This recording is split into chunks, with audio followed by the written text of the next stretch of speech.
Yeah, he's. Good evening, everyone. I'd like to call this meeting open at 6:06. Please stand for the pledge. Oh, there's nothing to report out of closed session. Please stand for the Pledge of Allegiance. Ready? Salute. Pledge.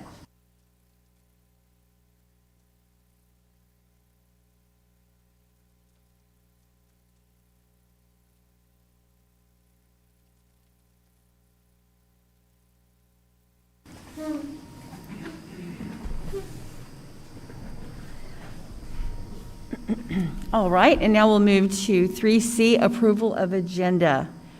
Can I have a motion? So moved. A second?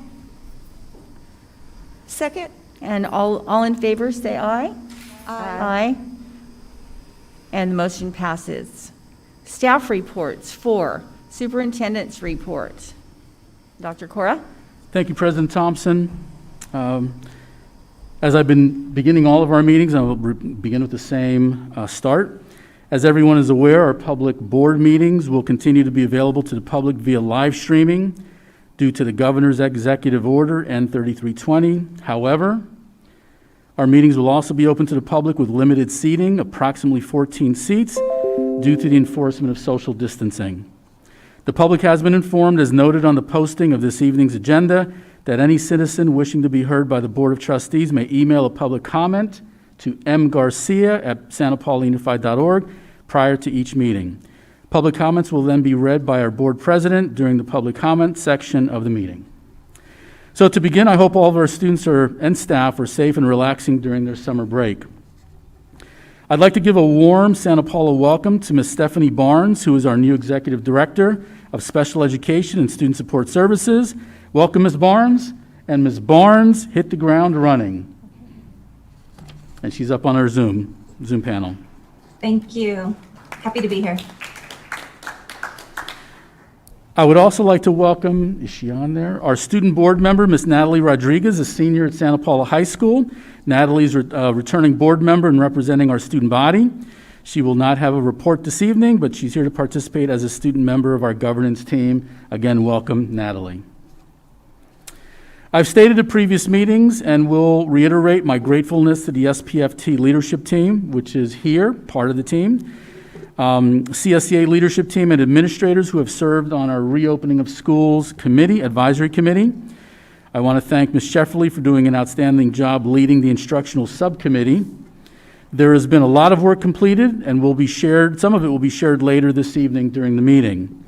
All three groups have come together to create a plan that meets the Ventura County Public Health Department's COVID-19 guidelines, and we've put together the best plan under the current situation or circumstances we're facing.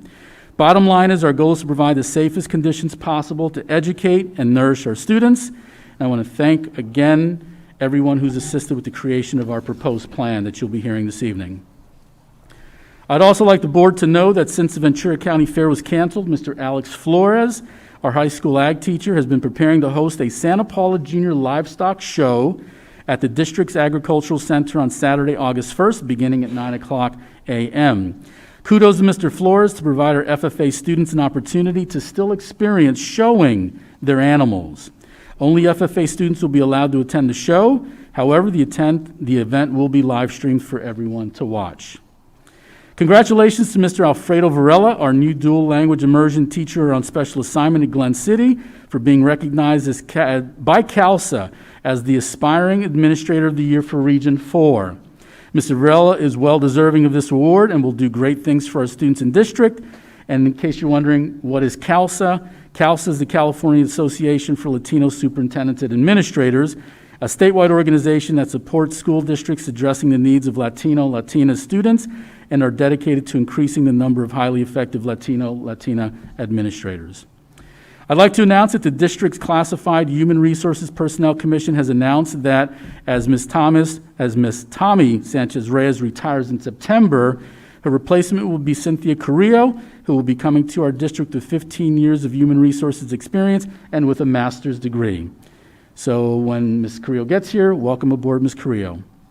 And speaking of the Personnel Commission, I want to thank Mr. Timothy Hicks for his years of service as the school board's representative serving on the commission. Mr. Hicks's final day will be July 15th. He and his wonderful wife, Kathy, will be moving out of the area. We wish Mr. Hicks and his wife the very best. Lastly, I want to also publicly thank Mrs. Fran Arner-Costello, who filled in as our interim Executive Director of Special Education during the month of June. Fran, if you're watching, thank you very much. On behalf of the Board of Trustees and Administration, please be safe and stay healthy. And this concludes my superintendent report. Thank you. Thank you, Dr. Cora. And now we will move to item 5, public comments in accordance with Governor Newsom's executive orders, respectively, in regards to the COVID-19 virus. Members of the public will continue to have the right to observe the public meeting via live streaming at www.kdtv.net and submitting comments in writing prior to the start of the meeting at mgarcia@santapaulaunified.org. Members of the public present must first complete a speaker form. Speaker forms must be submitted no later than 5 minutes prior to the topic coming up for discussion on the agenda. When addressing the Board of Trustees, please stand and be recognized by the board president. State your full name and direct your comments to the entire board. Please limit written and oral remarks to 3 minutes for all presentations unless otherwise informed. In accordance with Education Code 3515.5, the board cannot enter into a formal discussion or make a decision on any matter not on the agenda for this meeting. Right? Okay, we'll begin with Todd McWhorter. Oh, I forgot. I'll go back. And just my 3 minutes this time for this one. First, I'd like to echo Dr. Cora's statement. I think that our meetings have been going as well as can go in these times when there's no good answers. I think we're trying to come up with the best answers we can, and moving forward together collaboratively, I think is working pretty well. In saying that, at the meeting we had Monday, I heard of some troubling news, and I'm concerned, and I wanted to bring it to the board's attention because I think it's a concern all of us share. If you look at the parent surveys, we surveyed our teachers. One of our big concerns across the board is coming back to a clean environment. We haven't been in those rooms by the time we get back for 5 months. And so I found out, happenstance, that the plan is not even to do the normal cleaning that we normally would do. When we leave for the summer, this year we left in March, the custodial staffs will come in and they'll strip and wax the floors, they'll shampoo all the carpets. We come in, you kind of have that, you know, when you buy a used car off the lot, it's not new anymore, but you kind of think it's new for a little while. And so we have that perception, and perception is reality, that we're coming into a clean environment for us and for our students. So when I found this out, I asked Dr. Cora for some clarification, and then he tasked that to Mr. Clear, I think. And so I received an email, and so I'm just going to share with you the highlights real quick. It says, Todd, as you're probably aware, classified staff returned on the 6th. Custodial staffs have until the 12th to complete deep cleaning and sanitizing of our schools. The following is our plan. Deep clean and sanitize restrooms. Deep clean and sanitize offices. Deep clean and sanitize elementary schools, TK, K, and first grade first. Once those rooms are complete, the remaining classrooms will be deep cleaned and sanitized. The middle school and high school custodial staff will deep clean as they normally would, plus sanitize all buildings on campus. Once the cleaning has been completed, staff will, time permitting, strip and wax floors and shampoo the carpets.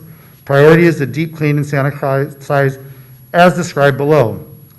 So then I responded with an email. Could you explain to me what deep clean is?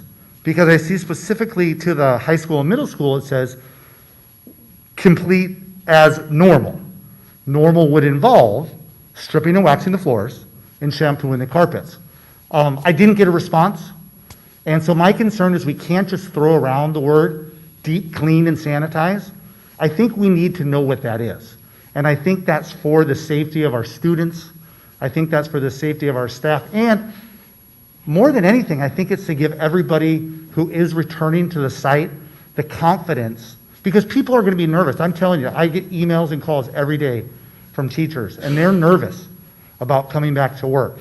And they know that that's their passion and where they are, and they know they have to do it.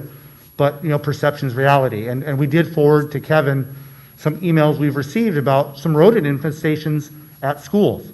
And those are the rodents that are going across and probably defecating on the carpets and the floor. So I just wanted to make you aware of the situation. Thank you. Thank you, Mr. McWhorter. Our next speaker will be Roberto Lopez.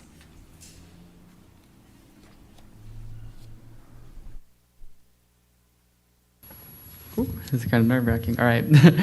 Good evening. I am Roberto Lopez, a rising senior at Santa Paula High School. With 79.5% of Santa Paula residents identifying as Latino in the 2010 census and an ever-growing population of Santa Paula with a similar makeup, we are seeing the children of these individuals rise through our education tract from our elementary to our high schools to some barely starting their journey in their education. Yet with such a low set of overall diversity, the community and society are left in a place where community education on the rights and wrongs of race or ethnicity, or the education on the history of those around them and even of themselves is something that is hard to accomplish. It is the role of the education system to play on the strengths of the communities it serves and to help with its weaknesses. Here, the community of Santa Paula needs the education system's help.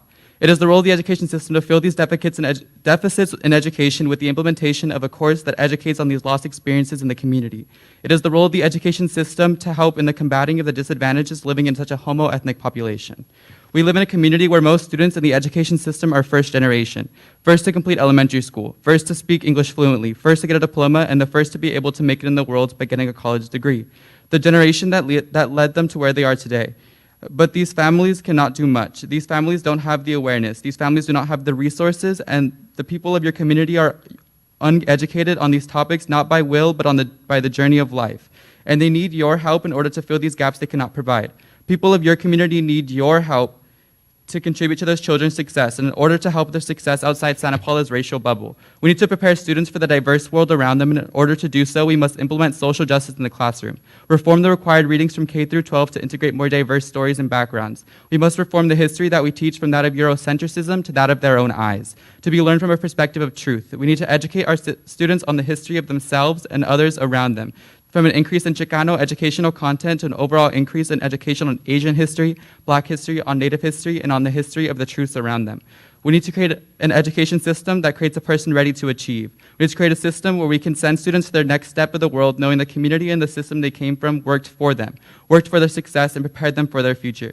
And we'll be working to prepare the generations to come. We will be on the right side of history. We need to work on creating a system where we can help the families who cannot help themselves. We need to create a system for better opportunities. This system is going to be a long process to achieve, but at the end of the day, what we do here, what we create through these 13 years that students are within our district, is the part we play in creating the next generation of Americans, the next generation of citizens. We are not the first to realize this issue, and we will not be the last. Let us join Oxnard Union and Ventura Union Schools past to being the driving force of change within our children's education. Thank you to listening to my words, and I hope you'll consider taking action upon these items. Thank you, Mr. Lopez.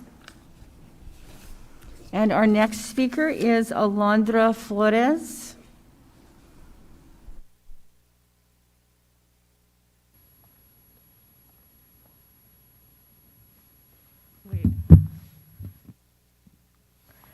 Good evening. My name is Alondra Flores, and I am an incoming senior at Santa Paula High School. I am here to address at Santa Paula Unified School District as a racial and ethnic studies curriculum at our high schools, along with the implementation of a curriculum that is reflective of our student body. During my sophomore year, I was lucky enough to take a Chicano studies class through Ventura College, offered after school at Santa Paula High School. This class was 3 hours long. It was after school from 3:30 to 6:30 from January to May. Taking this class was a privilege since I was able to pay the $30 registration fee, and many students don't take classes like these until going to a college or university when pursuing higher education. This past October, I also took a racial and ethnic studies sociology class through Ventura College, which was also offered after school for 3 hours. From my personal experience, taking these classes had a huge impact on me, to value more my education and continue to expand my perception of the world. I learned the history of Chicano and Latino groups in the United States, a history that is often overlooked. I understand how we have progressed as a country. 60 years ago, I wouldn't have had the same opportunity to pursue higher education that I have today. These classes are important for us to progress as a community, as they are proven to be beneficial to our youth. There has been a study conducted by Stanford in 2015 that showed students who were considered troubled throughout middle school were placed in an ethnic studies class and increased their attendance rates, GPA, and amount of credits earned throughout high school, compared to those who did not take the course. Following the recent events that have occurred in the country during these past months, there is not a better time than now to move forward in helping our community understand why these things are happening and reflect on how to move forward with understanding one another. Change is made when people speak up. As a student, I am told to be the change I want to see, so I am. We have a diverse community in Santa Paula, specifically a large Latino population in our high schools. Yet heavy colorism and even racism towards others are present within our own community. Many of my peers don't know their own history and the history of other ethnic groups. Our curriculum is often looked through a Eurocentric lens, in which we are not reflected in. It is up to us to address these issues within our community to make a change. Within our education system, we want that change. We are asking for you to not only listen to us, but to take action. And when action is made, the community wants a seat at the table. Roberto here tonight, as well as myself, volunteer. We have backing from the community, including Latino Town Hall, who are willing to volunteer, teachers who are willing to volunteer, administrators and educators from across the country are willing to volunteer, including those who have previous experience in the campaigning, creation, and implementation of this curriculum from Oxnard Unified and Ventura Unified. Community members of cause, One Step a la Vez, and social justice in the classroom of Ventura County who support us. We want ethnic studies curriculum made a graduation requirement. Students shouldn't wait until they're in college to see themselves reflected in their history and curriculum. You understand the value of education. I hope our comments made tonight are considered, and I would like to invite you all to join the Ethnic Studies Webinar Series presented by the California Department of Education by Superintendent Tony Thurman. Thank you. Thank you, Ms. Flores. And next, we'll have Juan Ojeda.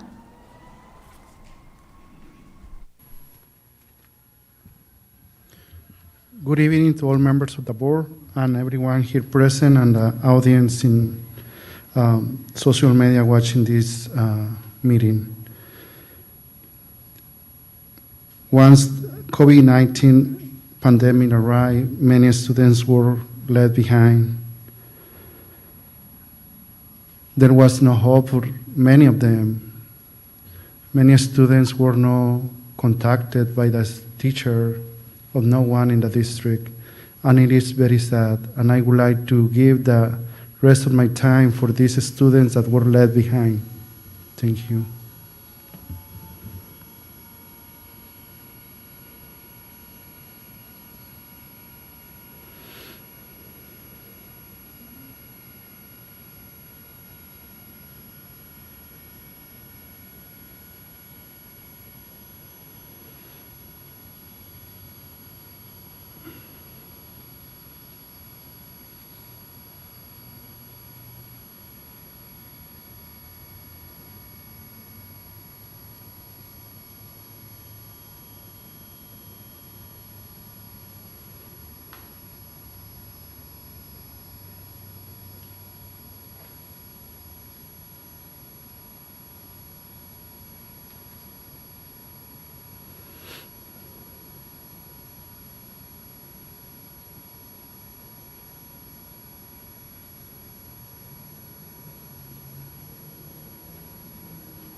Maybe 3 minutes for many can be a lot to be on silent, but 4 months for many students were too much to have no one to worry about them. Thank you.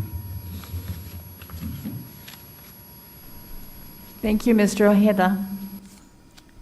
Our next public comment is a written submitted on the computer.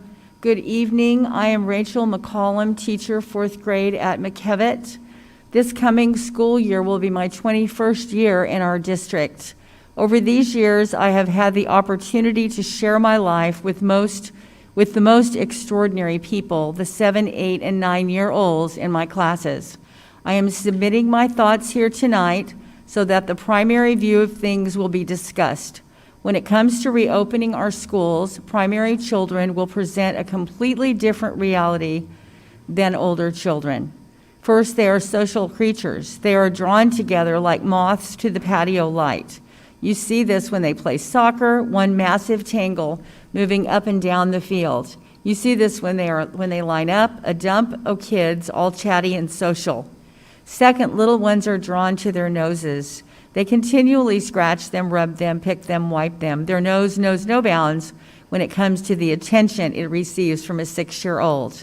Third, young children generally act before thinking and often remember rules only after they have broken them. I've heard, oh yeah, huh, more times than I can count. So what does all this have to do with the school board and the work we are all doing tonight? Well, these facts about the nature of children, primary children, are quite important as we try to determine when and how to reopen school, how to do it safely for all concerned. According to the Centers for Disease Control, children drive mass infections. So while they may not experience the dire effects of COVID the way adults do, they most certainly carry the virus to those at greatest risk. If we factor in the social nature of children, their propensity for nasal touching and their after-the-fact thinking, then it follows that reopening schools too soon could have a gigantic effect on the spread of COVID. Further, let's take into account working in the smallish enclosed space, the classroom. Scientific data has confirmed that COVID can live up to 3 years floating in the air, up to 3 days on paper, 5 days on plastic and other hard surfaces. Even if we make wearing a mask mandatory, you know as well as I that children will likely not keep that mask correctly positioned for the entire school day. Maybe not even for an hour. They will reach under it to scratch their nose or face or to be silly or cute.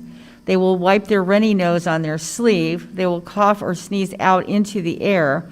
Please understand, I'm not being disrespectful. These behaviors are the way of a child. Any adult in the room is at risk all day, every day. So if COVID gets into our class, then our classrooms become a COVID breeding ground. The children will carry the virus with them wherever they go. We must ask ourselves, is reopening school in August really in the best interest of our community?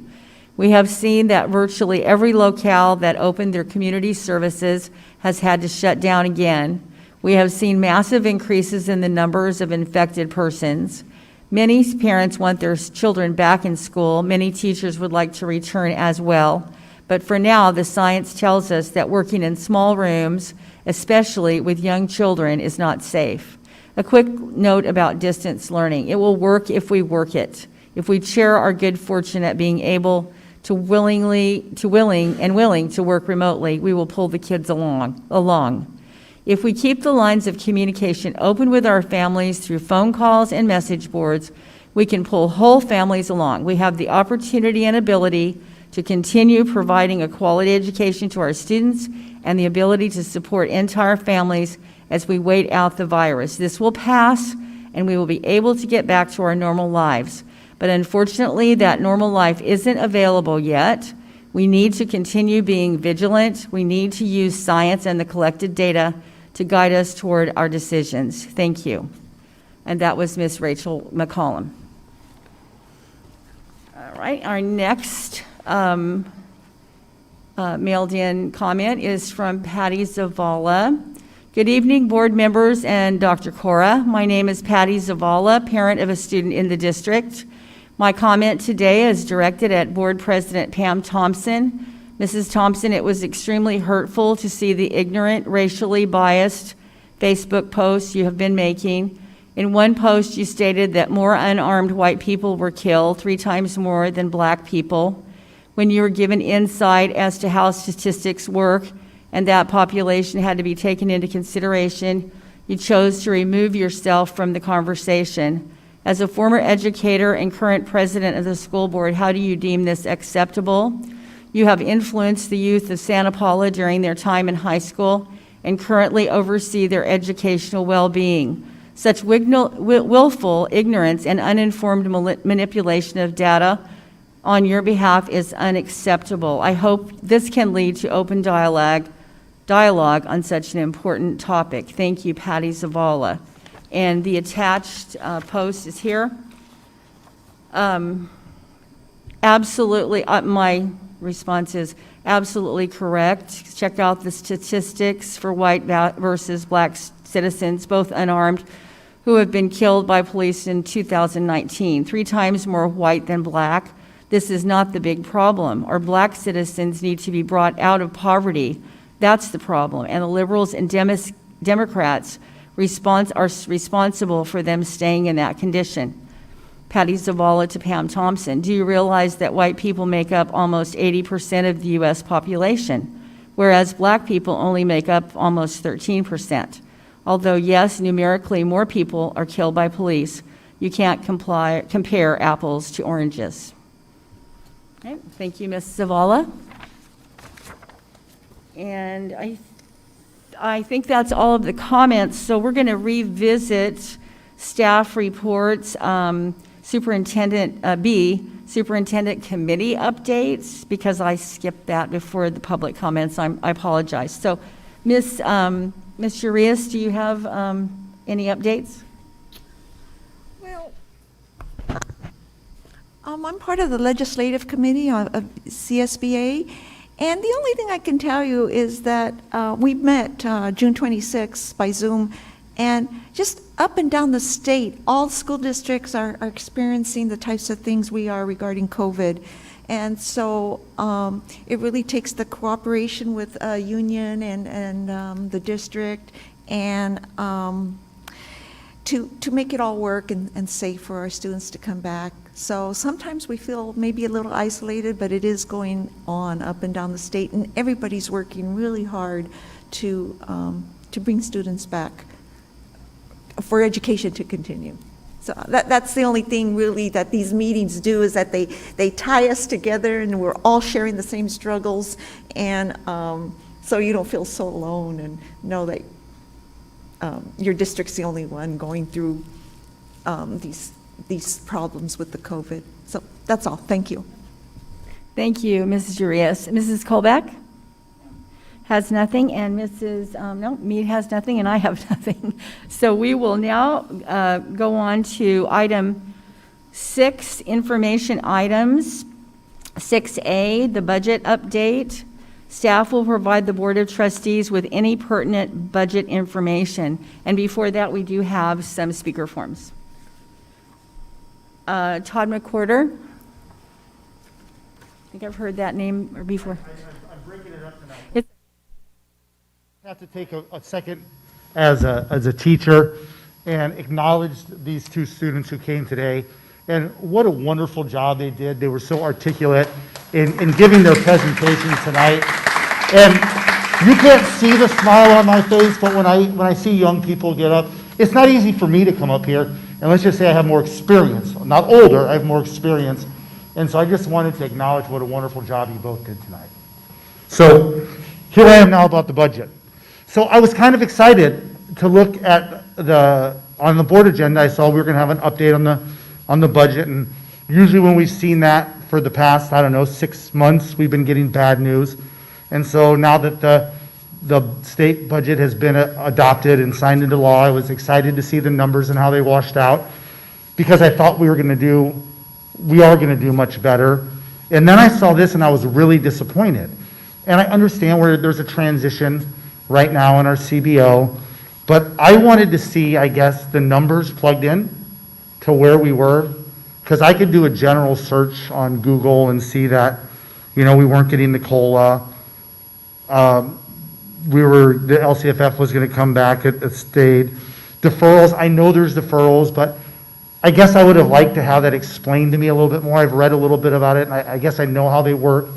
But as a member of the public and an employee, I would like to know, because I don't think the $17.8 million is all deferred at the same time.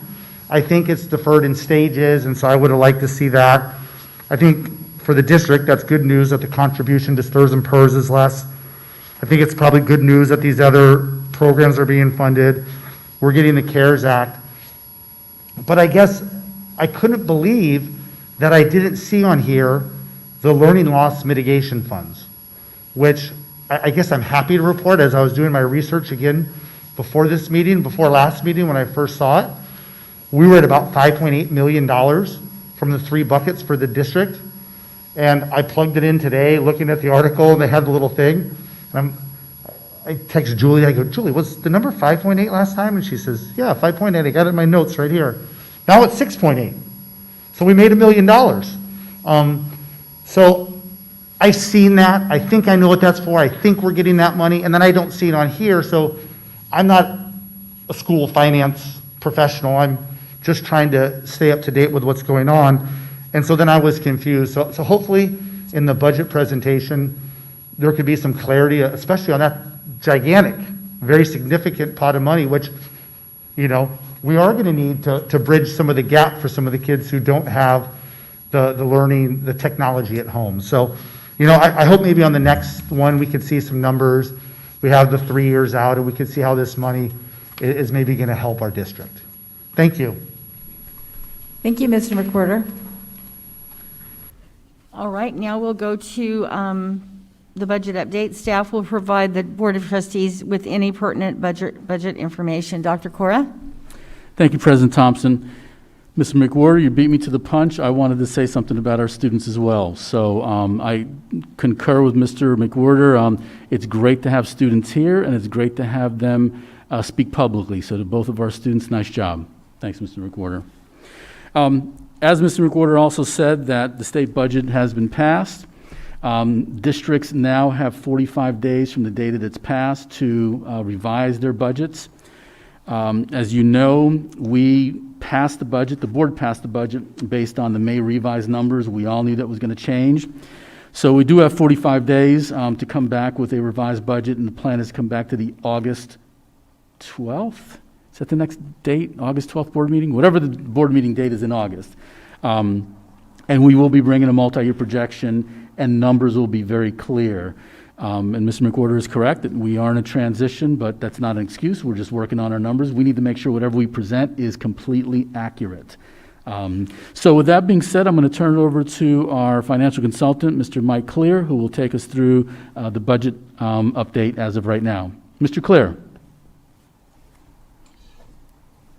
Well, because of we have some camera issues, I'm not able to see what the PowerPoint is. I'm assuming there's a PowerPoint on the screen for the board. Yes, there is. Okay, well, I don't see it. But I do have my notes, so I'll try to hopefully talk in order of what the board is seeing on the screen and the audience. So yes, with the governor's, oh, there it is. Okay, I do see it. The end result of the budget signed by the governor did reinstate the 10% cut that was originally in the May revised budget. So we're adding around $4.5 million back into the general fund. And as Todd had alluded to, the COLA is not being funded. So unfortunate, but certainly understandable in an economic environment that we're in. Deferrals. I can provide I don't know if I'm able to share my screen. I do have a slide that I found in a presentation that, okay, it's disabled. But I will provide Dr. Cora a slide that can be provided to the board. That's a good visual depiction of the deferrals. Hey, Mike, Mr. Clear, hang on a second. Michael, can you share the screen? It says, I can't share Got it. while the participant is sharing. So Okay, go ahead, I guess Mr. Clear. have to at the same time. But in any case, it's a good visual depiction that can be shared with the board and probably with both labor unions, so they can see it at the same time. But it's, there's already been one deferral from June to this month. That was one deferral.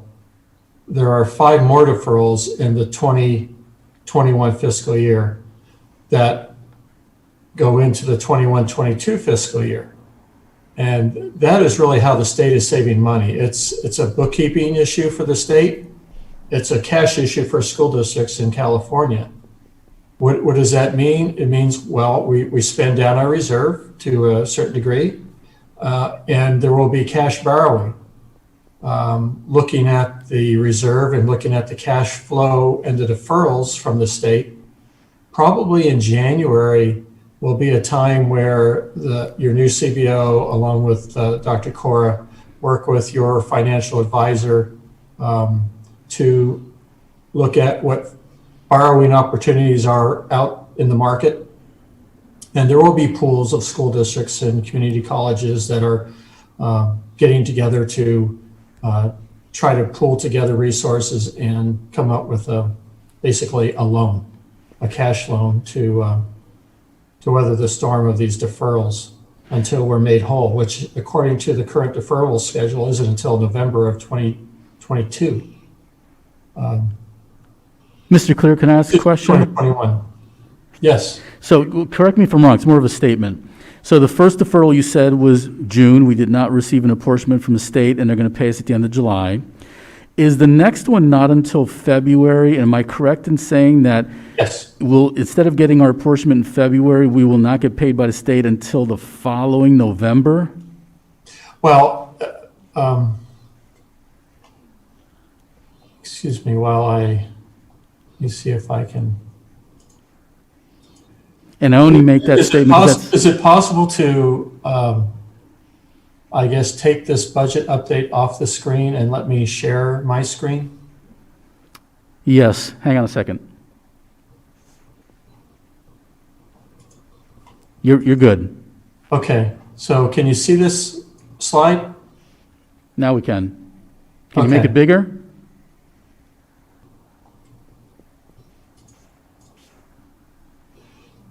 Okay, so the deferrals, so here's the statewide, it's 1.9 billion. So that was deferred from June to this month.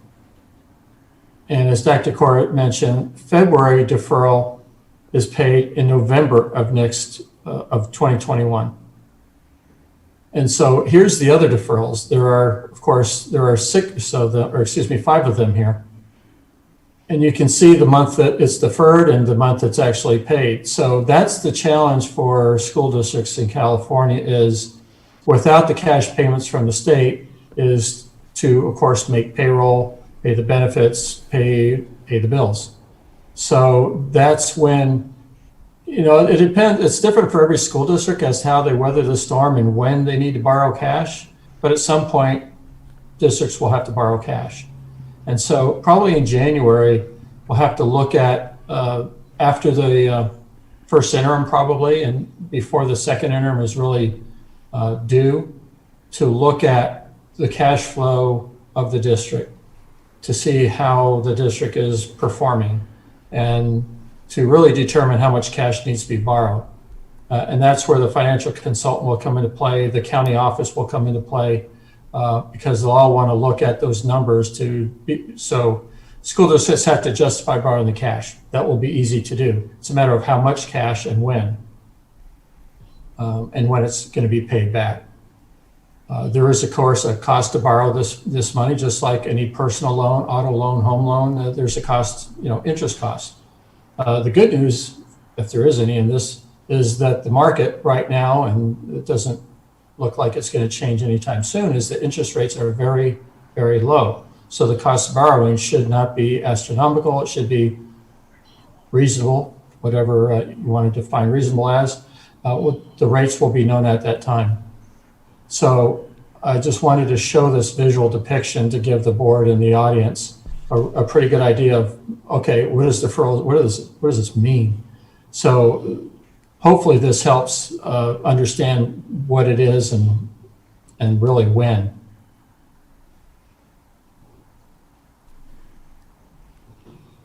And I can provide this via email to Dr. Cora. I have not as of yet, but I will certainly, and that way he can share it.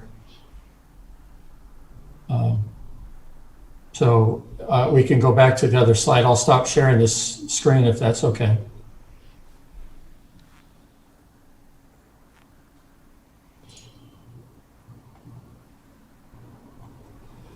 So that's the deferrals. The next would be the CARES money. There's what's also called ESSER money. Just yesterday, there was from the CDE, there's a application process or a certification process that an email was sent to all the superintendents in the state to request that the process is certified. But when I say process is, you have to basically sign an assurance. The assurance is you will use the money properly and you won't use the money improperly. So there's like 6 pages of assurances that you will do this and you won't do that. So I read them. I submitted the assurance for the district. So, and that had to take place in order to get the money, and the deadline for doing that was July 15th. So of the what's called ESSER money, that's about $990,000 for the district of those funds. That's that bottom bullet that you see there. And of course, of the other programs that we need to add back, well, I'll talk about STIRS in person since it's on that slide, is those rates were reduced, as you can see there. And initially I didn't, it was my understanding that they were not in the adopted budget for Santa Paula, but they are. The reduced rates are in the budget. They were calculated at the lower rates. But of course, the more good news in that regard is the 21-22 budget, the rates are less. So, you know, when we do our multi-year projection, those rates will be in there as well. And it just does help the bottom line a little bit anyway. And so, in addition, on the next slide or the next page is the after school and after school and safety program, adult ed, and career tech education. Those were all slated to be eliminated in the May revise, but in the final budget, they were all reinstated. So I will be working with Lori to review the numbers and bring back the revenue and determine what, if any, expenditures were cut along with the revenue, and bring those back into the budget too. So at the August board meeting, the budget revision will include all these new revenues, the bringing back of the LCFF funds that were cut in the May revise. So anything that was eliminated at the May revise and brought in at the with what the governor signed will be reinstated, and you'll see those numbers line by line as to what the revenue is and what the expenditures are, especially for those 3 programs that you see here that were reinstated. So that's the update I have. Are there any questions from the board regarding the budget update? So let me make sure I understand about the deferrals, since that's the big topic here, I think. I mean, so when we don't get paid timely from the state, then we pay our bills using our reserves? Yes, that's correct. Okay, so Spend down your general fund reserve, yes. to the point where we can't do that anymore, and then we have to borrow the cash. More or less, yeah. I mean, you don't want to spend down until you. There's obviously a limit. There's no. I think the county office, being the fiscal overseer, wouldn't want you to spend down below your reserve for economic uncertainties that you have to have. And that's a discussion with the county office that probably needs to be had. But yes, we would use our general fund reserve to pay the bills, right? And as I indicated when I had the slide or that visual depiction of deferrals on the screen, there will be a point at which you do need to borrow the cash to help you pay the bills and still have some reserve still in the general fund. Okay. I think that's an important point because sometimes the public might see our healthy reserve and think, well, we have plenty of money, but we're using that money in instances like this where it's a abnormal situation, and it's good that we do have a reserve so that we can pay our bills and continue operating sufficiently. Is that a correct assessment?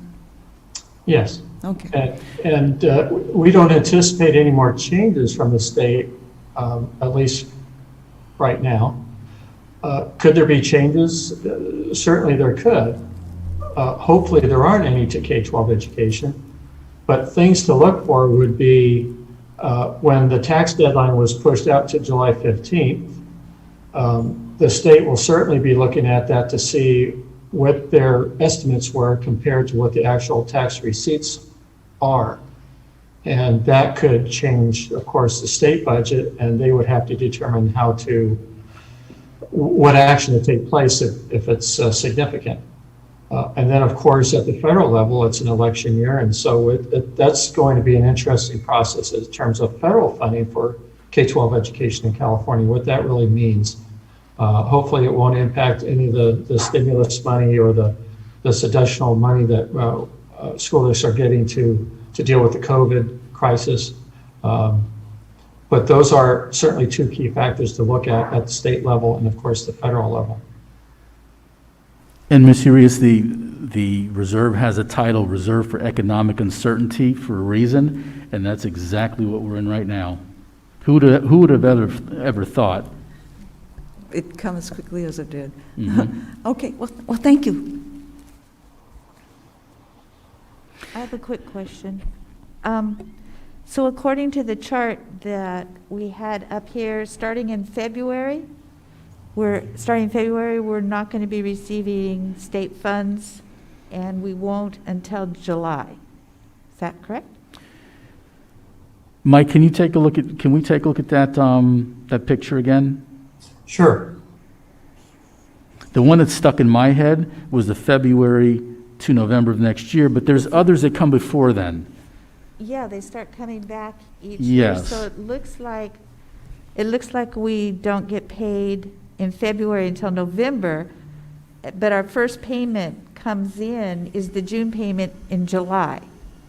So we wait from February to July for a payment.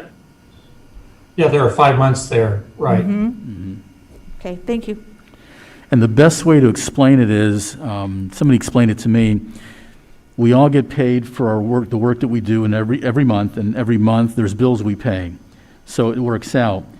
If your employer all of a sudden decides not to pay you 1 month, I hope you have enough savings to pay for that 1 month they didn't pay you. And from February to, what did we say, July? That's where districts will have to have enough reserve, and if they don't, that's where the TRAN comes in. Ms. Colbeck, I believe you had a question? I was just curious about the learning mitigation funds. Is that coming through? It's in the news, and Mr. McWhorter mentioned it. Mm-hmm. Mr. Clear, did you hear the question? Yes, we haven't received it to my knowledge yet. I'll have to check to see what the county office says to when that's anticipated to come. But as far as I know, it hasn't hit our books yet. But again, I'll have to check with the county office on the allocation.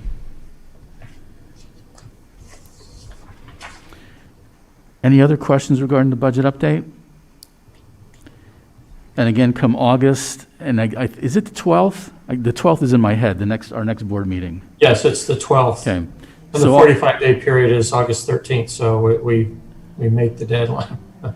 Thank you. So August 12th, we will be bringing back a budget update for the board to review, and the goal will be to give that to the board prior to the meeting to be able to review.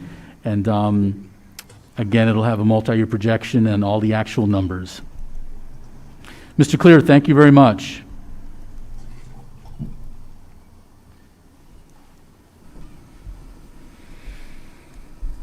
All right. Now we'll go to information item B, reopening plan for Santa Paula Unified School District. Dr. Cora? Thank you, President Thompson. I'm going to reiterate what I said earlier in my superintendent's comment, and that was, again, I want to thank the SPFT leadership, CSEA. Oh, you have a... I'm sorry. That's okay. Go ahead. I'm so sorry. Mr. Ojeda would like to speak before item B. Sorry. That's okay. Hello to board members and everybody here in the audience.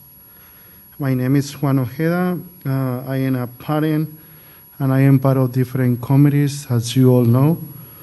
And parents were not involved at all in the survey, and what you try in social media and by phone was not available for all parents in our district.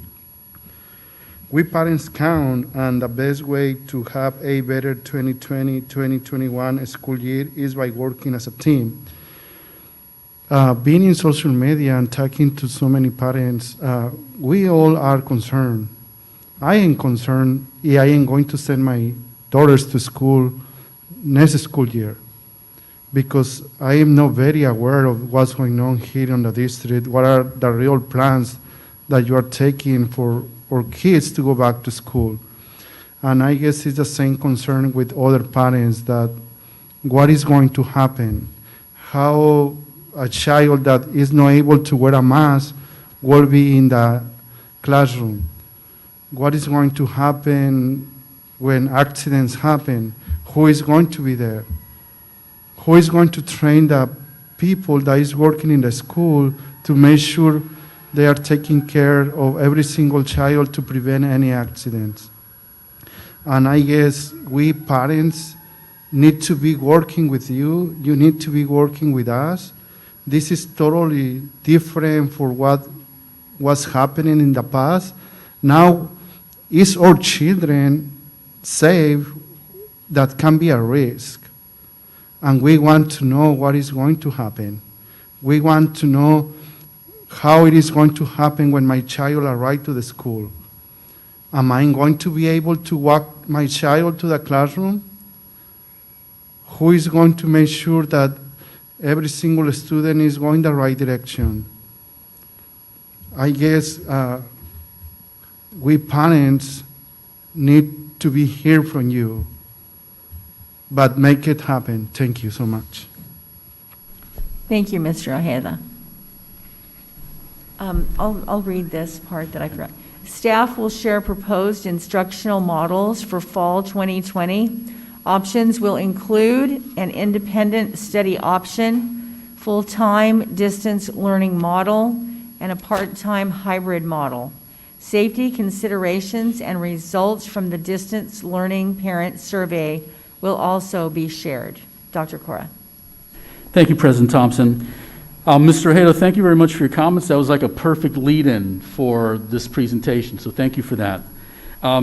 So this evening, if we can, Mike, can you put the presentation up for me? This evening we'll share with the board, again, it's an information item like last time because we're not quite ready for the final plan. We also want to get some feedback from the board on what we have. It's the other one, Mike. It's the, do you want to do that one first? Yes. Okay, go to the other one. But as Mr. Ojeda said about parent input, let me say, I started by reiterating what I said during my superintendent's comment, and that is thanking SPFT leadership, CSEA leadership, and the administrators who have been serving on our Reopening of Schools Advisory Committee. And everybody's been working very hard behind the scenes. That's what people don't see. There's been a lot of work that has gone into creating the proposed plan thus far. Ms. Sheffley is going to start with, there have been two parent surveys? Yes. There have been 2 parent surveys, and to our parents who may be watching this evening, we're actually going to send out another one, and that'll be part of the second presentation. But we have been asking parents for their feedback so we know what they're thinking. So with that being said, I will turn it over to Ms. Sheffley, and she'll go over the parent survey results before we get into the second presentation. Ms. Sheffley. Thank you. Good evening. Tonight I'll share a summary of our distance learning parent survey results. Next slide, please. Survey parameters. We opened the survey for parent input July 24th through July 29th and received a total of 1,254 parent responses. We also reopened the survey for our incoming 9th grade parents from Briggs to have the opportunity to provide us with feedback on the high school survey, in both English and Spanish, and received an additional 15 responses. So thank you so much, parents. All surveys were created in both English and Spanish at the elementary, middle school, and high school grade spans. The surveys were available on the district website, and we also realized that not all of our parents have access to the internet. So we also made the Educational Services phone number available for parents who didn't have access. They were able to call into the district office, and we had bilingual staff available that read the survey questions to our parents and actually filled out the surveys for them. Like I stated, we advertised through social media, our district website, and also sent out a EdConnect phone call. For our survey results, all schools and grade levels were represented in our parent responses. And at the bottom of this slide, you see the breakdown by elementary, middle, and high school, English and Spanish, and the total number of responses from our parents. Next slide. We'll go ahead and start with our first survey question. What is your preferred format of school for the 2021 school year? If you look vertically, you see the pie charts for elementary, middle, and high school. The top row are the responses from our English-speaking parents. The bottom, and you can see this question asked in Spanish, are responses from our Spanish-speaking parents. On average, for the elementary, middle school, and high school, about 65% of our parents indicated that they preferred a hybrid model. And the hybrid model is defined as a child attending school part-time and also has at-home learning. So they attend school part-time and have additional schoolwork that they're responsible for at home. If you look at the red and blue sections of the pie charts, on average, elementary, middle, and high school, both English and Spanish responses, you see about a rough average of 35% of our parents prefer that their child receive full-time online only. And the big message to take away from this slide is our parents want options. There's a lot of different feelings out there and apprehensions. So you'll see options and choice throughout this survey. Next slide. The next question we asked parents to rate their comfort level with each format of school for the 2021 school year. On the far left-hand side of the bar charts are what is your comfort level with full-time online learning? The middle, what is your comfort level with hybrid, the part-time online and part-time on campus? And on the far right-hand side, what is your comfort level with kids coming back full-time on campus? And you can see that there's a significant number of our parents feel uncomfortable with students coming back full-time. And again, that's where the choice comes in. You see the responses for the full-time and the hybrid.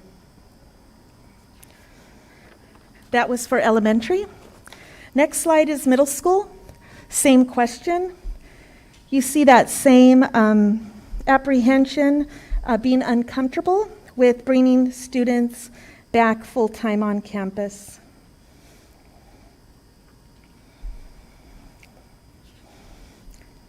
Next slide. Same trend here. You do see the responses at the high school level for hybrid, that more of our parents feel comfortable with a hybrid model for the high school. Next slide. These next charts are reflective of the elementary, middle school, and high school. They didn't differ much between grade span, didn't differ much between our English and Spanish responses. Question: how important are the following components of distance learning? And you could see if you just look at the blue charts that live online instruction is a priority for our parents, whether that be a hybrid or a full-time distance learning program. And also of equal importance, not only live instruction, but live opportunities for our parents and students to interact with their teachers. So as we share our proposed models, you will see this data reflected in our proposals. Next slide. At the elementary level, question: how comfortable are you with the following campus safety precautions? Far left-hand side. How comfortable are you with an average class size of 12? English on the top, Spanish on the bottom. You can see that most parents are comfortable or are okay with that average class size. Again, when we share our proposed models, you will see that class sizes have been significantly reduced in all hybrid options. Regular size class sizes, if allowed by public health, we're not there yet. And you can tell by the responses of our parents that they are not comfortable with regular class sizes. Keeping that 6-foot social distance and the defined pathways for our hallways in safety is very important to our parents, and you'll see this also in the narrative results. Students using non-toxic wipes, for the most part, our parents are okay or feel comfortable with students using the non-toxic maybe to wipe down some of their close work areas. The next one is required masks. Again, this is for elementary. And I'll direct your attention to the last chart, optional masks. And you can see again, we do have a significant number of responses from our elementary parents who are uncomfortable with masks being optional. And again, I think like mentioned today, there's some challenges with that too. But we want to get the input for our parents to say, right now, with the information that we have, and with the current situation of COVID in Santa Paula, how do you feel? What is your comfort level? Knowing that things probably will change. Next slide reflects same questions, but for the middle school. Again, if you look at how comfortable are our middle school parents with regular class sizes, we're not there. And on the far right-hand side, again, there is apprehension, and parents do not feel comfortable with masks being optional. And again, you see the priority for safety here in our parent responses. Next slide is the high school.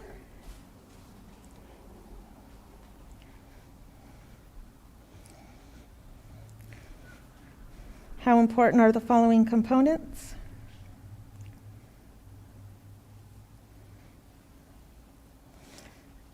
Next slide. And these last two slides is what I want to focus in on. We did choose to include open-ended questions to give parents the opportunity to talk to us through the survey. And I'd like to thank our Instructional Framework Committee, and I want parents to know we read all responses. We broke the team up into elementary, middle school, and high school. All team members had all narrative responses, and we read every single response. And so what the committee was tasked with is, after reading all the responses, to identify trends, identify areas that came up over and over again. And so we asked the question, if you're not comfortable sending your child back to school, is there anything that would make you more comfortable? I'll start on the left-hand side and emphasize health and safety first. Make that a priority. That was over and over and over again. Mandatory masks. Parents want smaller class sizes. They want temperature checks on a daily basis. Like mentioned earlier, they want to know what the deep cleaning process is. They would like daily cleaning of all classrooms. Many parents indicated that they want students, primarily the younger ones, to stay in their classrooms. And you'll see in our hybrid models, especially for the elementary and the middle schools, that we do significantly limit the transitions of kids throughout the day. Other parents said they can't be in a classroom all day. They need outdoor activities, safe, where they can exercise and be outside. Over and over again, we need additional supports for our students with disabilities and our English language learners. And you'll see how we were able to build in times through every model to address the needs of students who might be struggling. Many parents said, we're not ready for a full day. Can we start with a half day? Other parents said, I don't feel comfortable until there's a vaccine. And lastly, we do have some parents that said, I'm just not ready to send my kids back to school. Is there a homeschool option? Is there an option where my child can receive instruction 100% online? And you'll see those options in our proposed plans. Next question. What, if any, additional supports do you think your child may need when returning to school? You're going to see the same areas: masks, hand sanitizers available for everyone, additional hand washing stations throughout the school. Very important is the next one: counseling, social emotional support. Our kids are going to need that more than ever. Can you incorporate it into the instructional day? A staggered start time in dismissal. And the next one, I think, was probably the most prominent over and over again. Our kids are going to need help. They're going to need support with homework or classwork at the high school level. Our kids might need some additional support for our advanced placements or our upper level courses. I bolded and underlined tutoring over and over again. Important social distancing. The expectation that we are maintaining at least 6-foot distance for all of our students while in classrooms, and if they travel and transition throughout the school day. I love the next one. Kids need to have a little fun. Let's incorporate some enrichment and some fun activities to continue to foster that love of learning. Temperature checks. The next one also came up over and over again. Parents are prioritizing or feel that it's very important that as we bring our students back to school, that they have instruction on hygiene, health education, and you'll see how we've been able to incorporate that. Again, more support for special education students, reading support, give us live instruction. And the last one that came up over and over again, especially for the high school level, we need sports back. Sports are really important. For some kids, that's what keeps them coming to school. It keeps their motivation. So again, with safety in mind, we appreciate our parents, our input. And again, we read every single comment, and you will see Board of Trustees and parents and staff here. You'll see this input. You'll see all of this incorporated into the plans as best as we could. And I think, like Dr. Cora or Mr. McWhorter stated, we don't want to be in this situation. We want our kids back. We want the regular school day back. We want them every day. We miss them. We want to educate them. That's why we got into this business. It's in our heart. It's in our soul. but we have to create a plan with safety of our staff, of our students, of our parents, and keep that in the forefront. So any questions on the parent survey? Really quick comment. I just wanted to commend everybody who's been working on that, this process.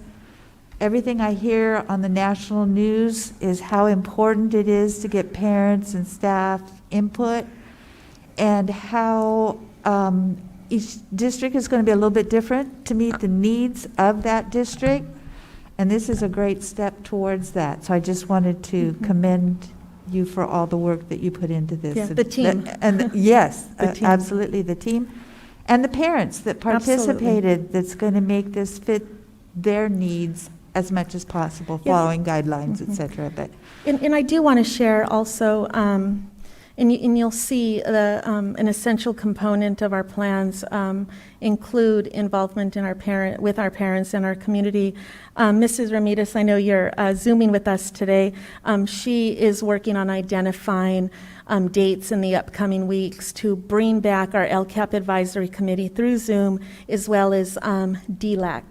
And we will be going over the parent survey results as well as the proposed models, but we wanted to give the opportunity to the Board of Trustees to review the optional models first. So if you're part of those two committees, we will be reaching out soon. We're just trying to coordinate some dates for a Zoom meeting. Any other questions regarding the parent survey? Okay, with that said, I'm going to go back to what I said earlier, and I want to thank Mr. Ojeda for bringing that up, because it is important to get parent input. You can't force parents to participate, but like was mentioned by Ms. Mead, we're very thankful and grateful to the parents who did participate. As we get to the next presentation, we will be asking parents to participate in one more. Even though we'll call it a survey, it's an important one, because we're going to be asking them which mode of learning do they want their child to participate in, but that'll come later on the presentation. So if we can, Mike, let's put up the next presentation. Let's get started with that one. So again, the Reopening of Schools Advisory Committee, I've thanked those who have been helping, and I'll flip to the agenda, the next slide. We'll be covering for you safety, facilities, the instructional program options. Safety will be covered by Mr. Arjun, who's here present. Facilities by Mr. Kevin Schmitz, our Director of Operations, Maintenance and Operations. The instructional program options by Ms. Schefferling. Staff and parent communication, as a matter of fact, that one really is next steps. It's up there. I don't have a current one in front of me. And then lastly, we'll open up for the board for questions and their comments. Because even though this is not an action item, we need to get a feel for where the board is. This is the second time we're bringing this back, because the next time we meet, we will have to complete, Ms. Schefferly shared this with me today, it came from VCOE. It's a template that has to be completed, approved by the board before we take it to VCOE to get their blessing on it as well. So it's going to take us at least a couple weeks to complete the template. So as we flip to the first or the third page, which is safety, I'm going to have Mr. Arjun come on up and share, as our safety manager, some of the areas that we've covered already and that we're looking ahead to. So, Mr. Arjun. Great, thank you. Good evening, everybody. Is that on?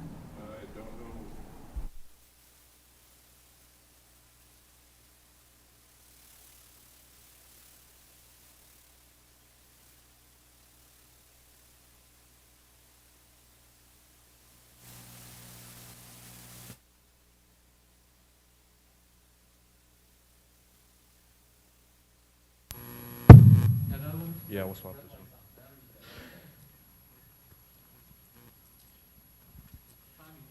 Yeah. Boy.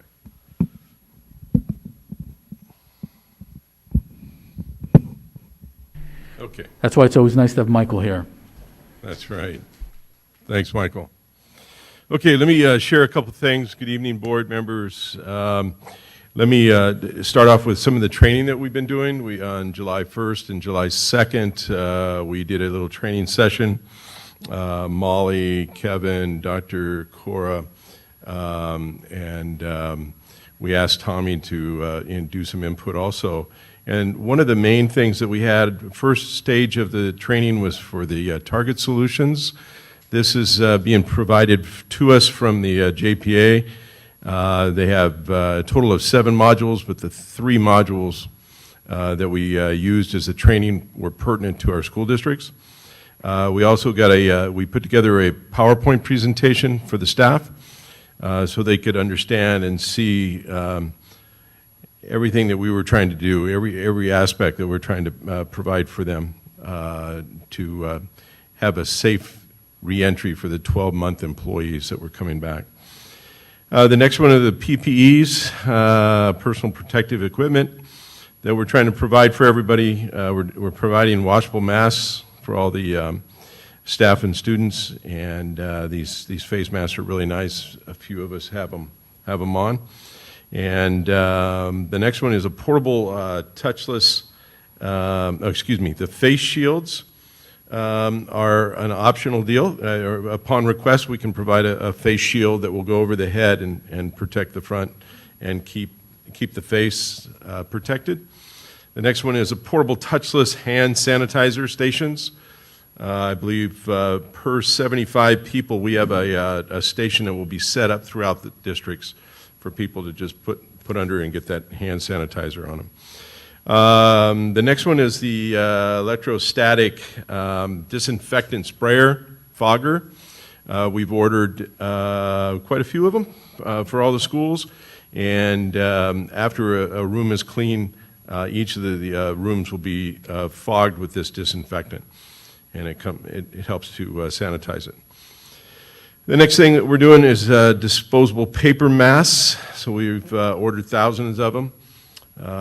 There's a few people that have that disposable mask on, and we'll have those available, especially for people that forget or something's wrong with their mask and they need to have a portable, disposable one.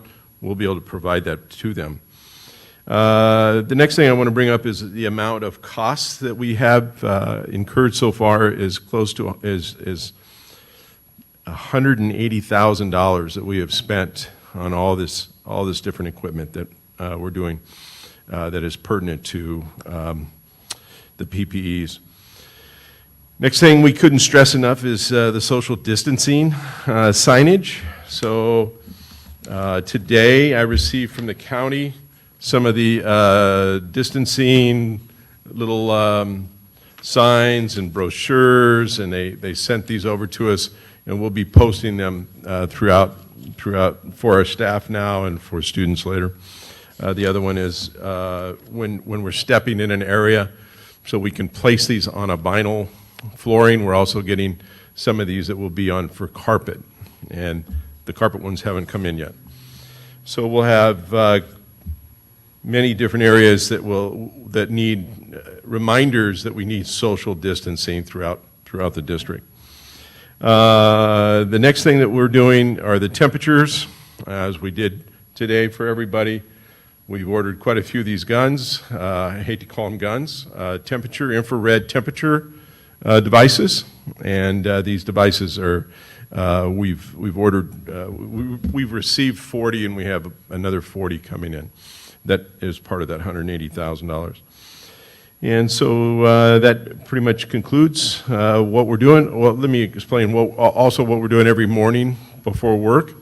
We're taking temperatures. I'm taking temperatures at the district office.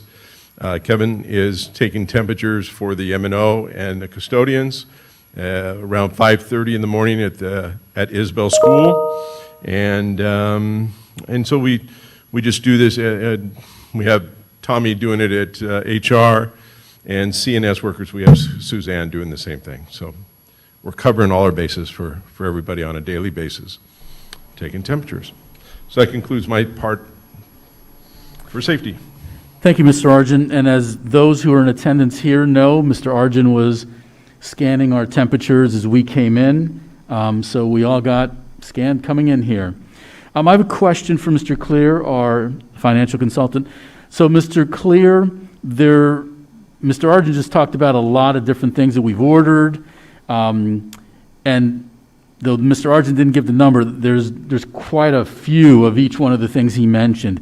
So what about costs for these things? Well,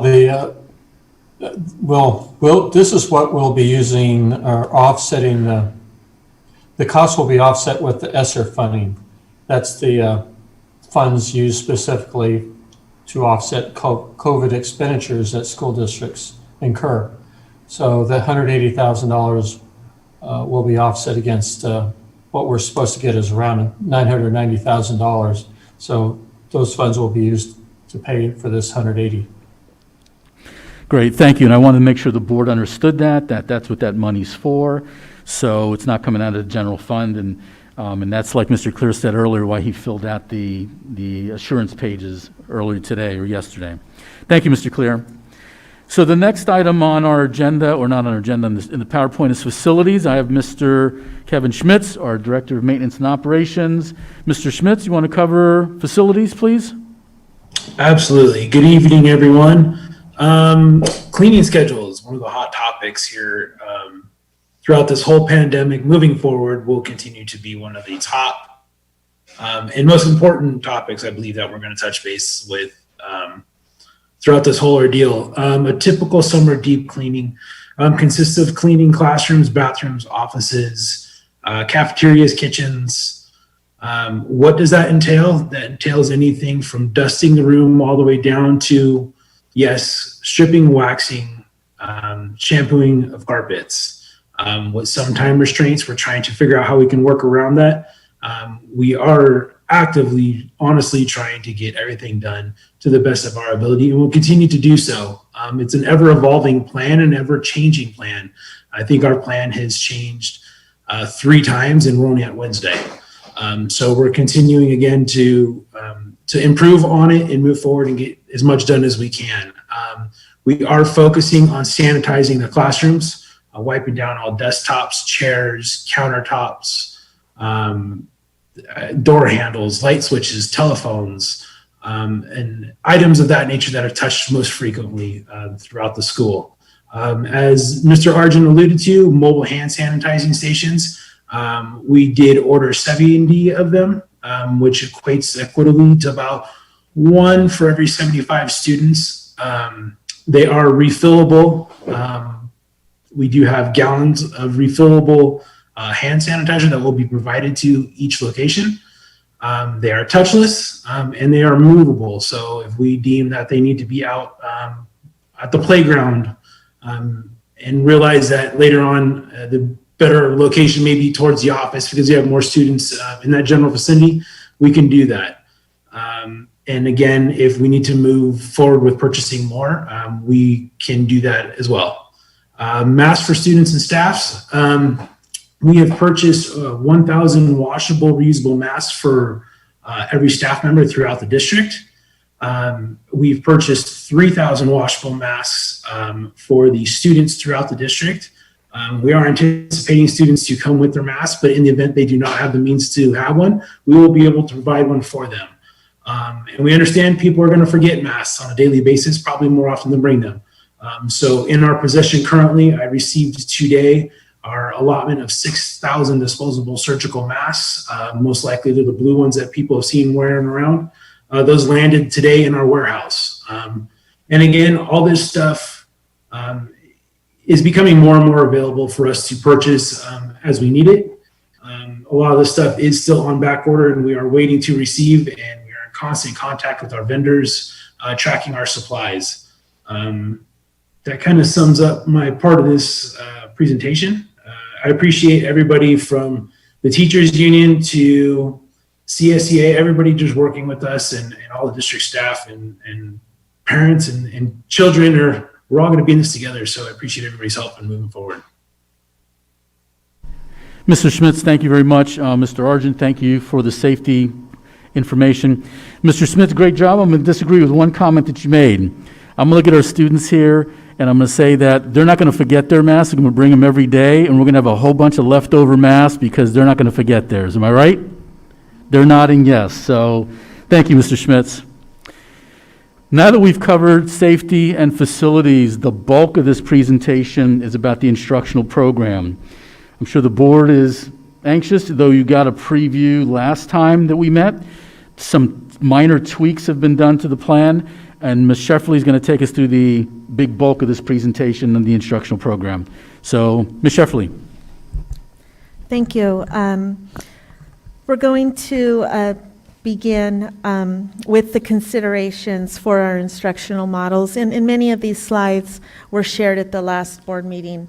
Like Dr. Cora said, there are some minor revisions as we learn more and more about Senate Bill 98 and the requirements for online and distance learning. First bullet, you'll continue to hear that reiterated, that all models maintain the safety of staff and students as a priority. Second, all models, we're using 12 students as a guide for our student groups. And we chose 6 because it's important, it's necessary, it's mandatory that we maintain at least a 6-foot distance between all of our students, including our teachers, throughout the time that we have our kids with us. And a second sub-bullet is all models were created to significantly minimize the mixing of student groups and the student-teacher ratio throughout the day. Third bullet, if the plan involves student transitions, that means kids moving from one class to another, we must maintain a minimum of 6-foot distance, have defined pathways. If you've done any shopping or even going to the grocery store, you'll notice that there are single direction pathways throughout aisles. So that's something that our principals, custodians, and maintenance staff will put into place before we bring our kids back. Next bullet, we know with Senate Bill 98, and I just want to say, parents, distance learning will look different than fourth quarter. And again, I want to commend everyone. We literally, in a couple weeks, transformed an educational system.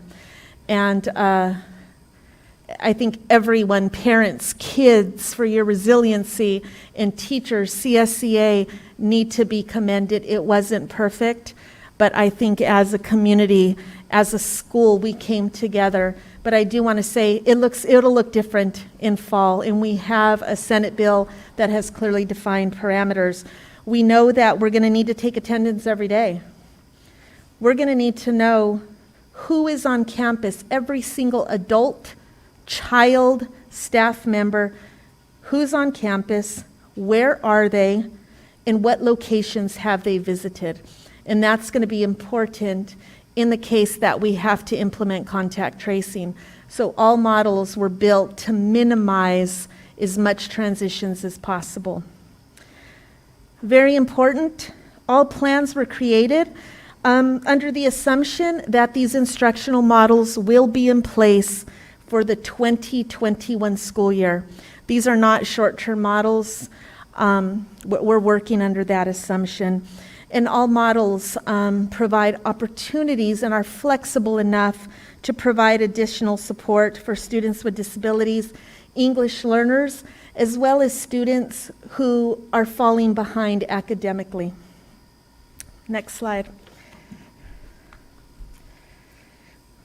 You saw this slide at our last board meeting, but I wanted to include it because it's really important. All models prioritize, again, there's the student and staff safety. All models prioritize social emotional learning. We know that in order for kids to thrive, they need to feel a sense of connection and belonging, that the adults care about them, that they're connected to the school. We will be implementing standards-based grading. We'll be utilizing the California state standards in all of our subject areas. We will be assessing students and providing feedback. Supports for students with disability. Every English learner will receive designated and integrated ELD in different formats depending on the grade level and their proficiency level. Like our students eloquently stated, there's a priority that we maintain a culturally responsive environment and the restorative practices that we have begun to implement in our schools. And last but definitely not least, We can't do it without our parents and our community. We're all going to have to work together to get through this situation. Next slide. So you saw through our parent survey results, our parents want options. They want choices. They want to be able to feel assured that their child will be safe, and that looks different for every family. So tonight, I'll briefly summarize 3 options that our parents will have.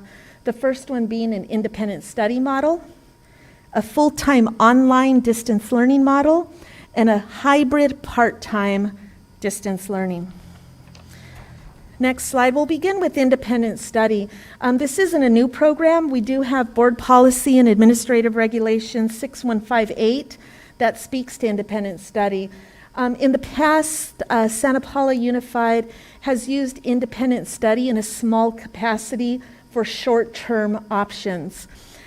Independent study is an optional alternative instructional programs. Kids have to be eligible to participate, and it's for those students whose needs may be best met outside of the regular classroom, not coming to school every day, not necessarily needing that frequent everyday contact. Under independent study, students work independently. We are defining that program, and we'll utilize an online curriculum. So the curriculum will be self-paced. The student will work independently, probably with significant support from their parents. We do utilize Cyber High. We have Apex at another school, so we're pursuing online curriculum for that. Under the independent study program, students are assigned to a credentialed teacher who will monitor, assist, and keyword guide the students through their coursework. But there is an expectation that students are independently completing the standards-based grade level work. Next, bullet point, which is very important and very different from our other program options. Students who are enrolled in independent study typically meet with their teacher, and we added Google Classroom or in person, with the teacher for 1 hour each week. Next bullet, students earn attendance credit based on work completion. So depending on how much work they complete each week determines whether or not they get attendance credit for all 5 days. And lastly, in order to participate in the independent study program, students need to submit a request to participate. There is a master written agreement, and the student needs to be approved by a district designee in order to participate, just because of the extensive parent support and the independence that's required to complete grade level work. So that's one option, and that might work for some parents who are able to help out significantly at home. Next option is a full-time distance learning model. Under this model, students will remain at home full-time to access their coursework. Different from independent study, students will receive daily live interaction and instruction by their grade level or subject course teachers. So they will interact every day with teachers. Third bullet, in our full-time distance learning model, we will utilize the adopted core curriculum for our courses. Students will be expected to complete classwork assigned by the teacher on a daily basis. So even though they're not at school, there's going to be assignments and expectations every day. Attendance will be taken daily based on participation and assignment completion. So we will work together with our teachers to determine what level of work completion constitutes full attendance for a day, and that requirement is in Senate Bill 98. Unlike fourth quarter, letter grades will be assigned by each teacher. At the elementary model, we use a numerical progress marks. Third option that we would like to offer parents is a hybrid part-time distance learning model. Under this model, students receive instruction part-time on campus, as well as part-time at home. And again, this model assumes that we do have direction from Ventura County Public Health, Ventura County Office of Education to implement hybrid. Second, like the full-time distance learning, we will utilize the Santa Paula Unified Adopted Core Curriculum, which is standards-based at grade level. We're very fortunate in Santa Paula that we have invested in kids and invested in instructional materials. And for just about all of our core classes, our curriculum includes an extensive digital component, which we can now use. Third bullet, students will attend schools in cohorts and groups with significantly reduced class size. We're looking at an average of 12 students per class, and that's all dependent on that 6 feet distance. So we will not violate that 6 feet social distance with any of our program models. Students will attend an average of 2 days per week. The reason why you don't see 5 is because we have to reduce the number of kids who come onto campus at one time and keep classes really small.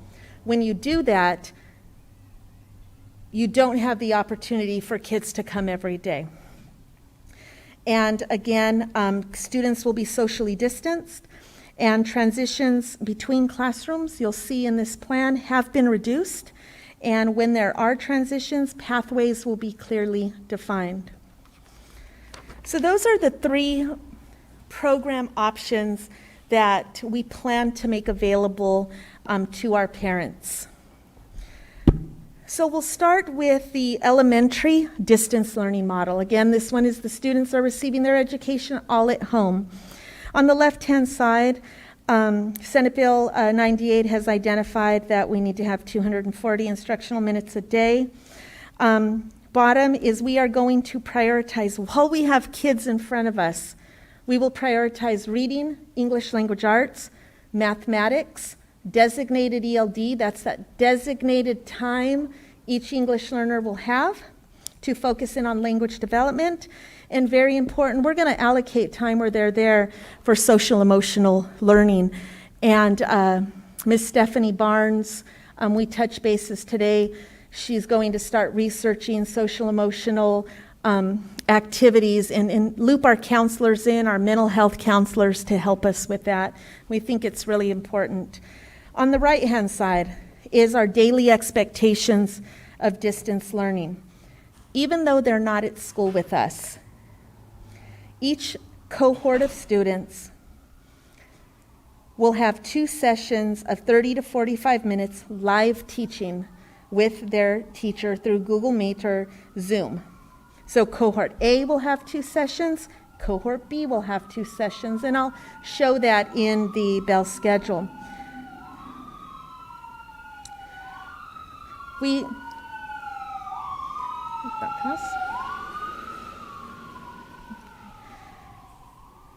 also realize and acknowledge that we have students who are below grade level in reading and need that extra support.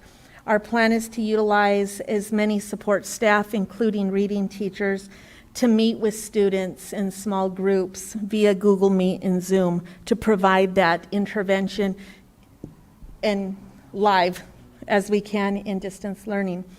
The 4th bullet you saw in the parent survey, we do have elementary PE teachers, and again, we're going to utilize all staff in the most efficient ways possible. But one idea that we have is using our PE teachers to meet with small groups of students while they're not participating in live Zooms with their teachers, and have our elementary PE teachers teach health, teach hygiene, and also provide our students with ideas for PE activities outside of school. And last bullet is we will assign work in ELA math and ELD for social studies and science, because we want to prioritize reading, math, designated ELD, and social emotional. We will be using a computerized program Freckle that is standards-based. It's aligned to the California state standards. It's adaptive, and we will be using that with our students for social studies and science. That way they still receive instruction in those curricular areas. Okay, next slide. This is a sample of a bell schedule. You can see that in distance learning, we will be breaking students up into cohorts. And the reason we're doing that is to lower the student-teacher ratio.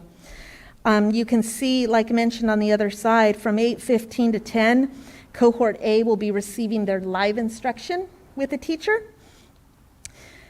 After that time, they'll receive independent work assignments from their teacher, while cohort B comes on and receives their live instruction. And then we'll have a lunch period, and then the afternoon will be an opportunity for our teachers to contact parents, students, plan for the next day, ensure that their Google Classrooms are up, and work on the documentation, the attendance documentation that's required through our new Senate bill.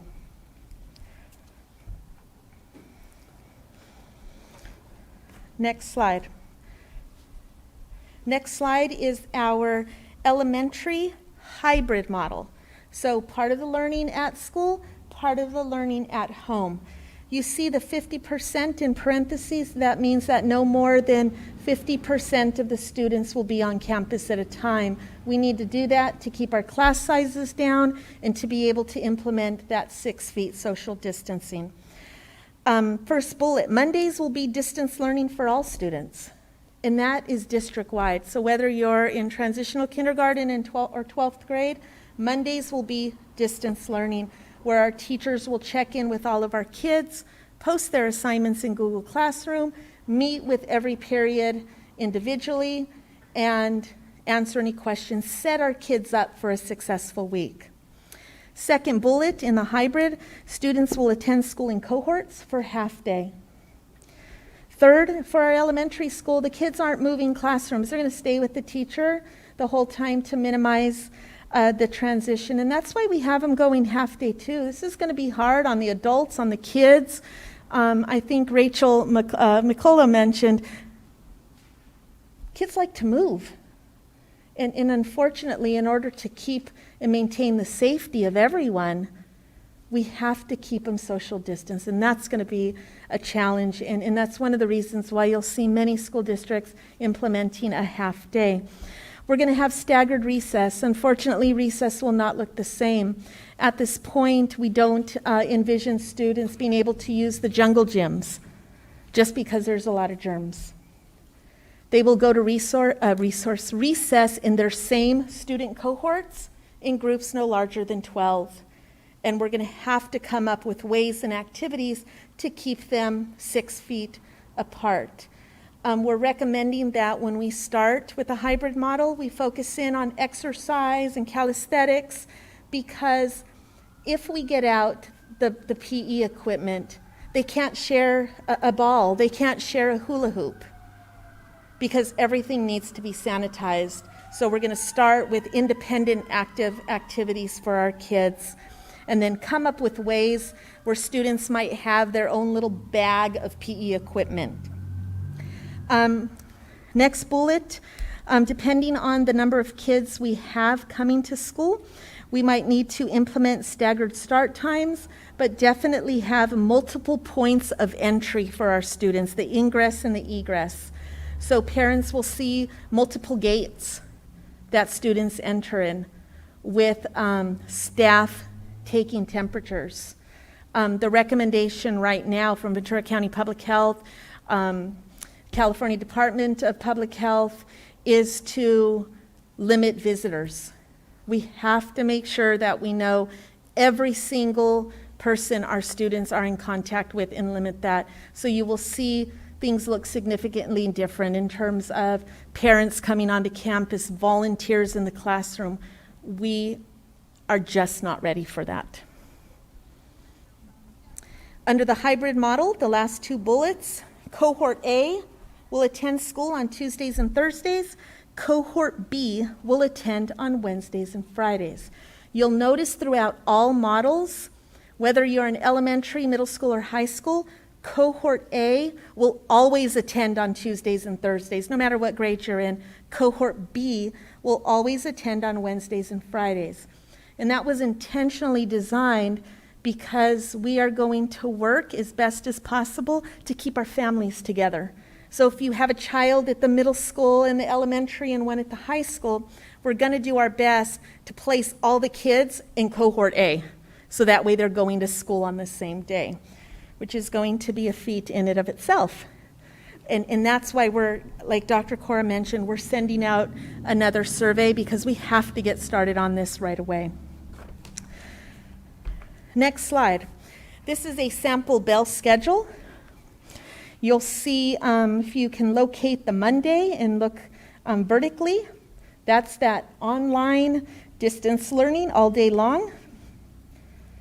You see those chunks of time where teachers will check in with Cohort A and Cohort B to have their online, and then the afternoon will be to continue to check in with kids. If you look to the next columns and you look at Tuesday and Thursday, there's your Group A. They have those 2 blocks of live interaction. And then I'll ask you to direct your attention, find Tuesday. Group A will be coming to school, Group B will be home. And if you look at the time period between 1:10 and 2:30, that's when teachers will reach out to the cohort of students that's not attending school on that day and offer that live interaction with them.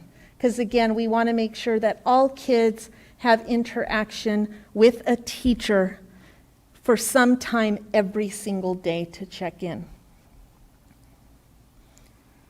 And that just rotates Tuesdays and Thursdays and Wednesdays and Fridays. Ms. Sheriffley, can I make a comment very quickly?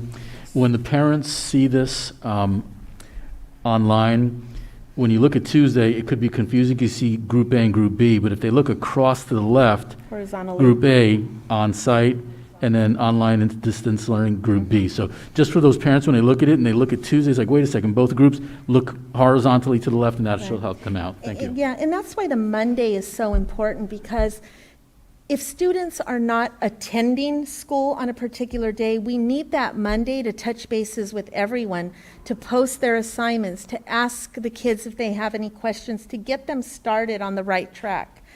And again, you'll see it's not ideal. But what I will share is this hybrid model is very consistent with what you'll see across California. We're doing our best to get students onto campus, keeping safety in mind, reducing the number of kids, keeping social distance. Next slide.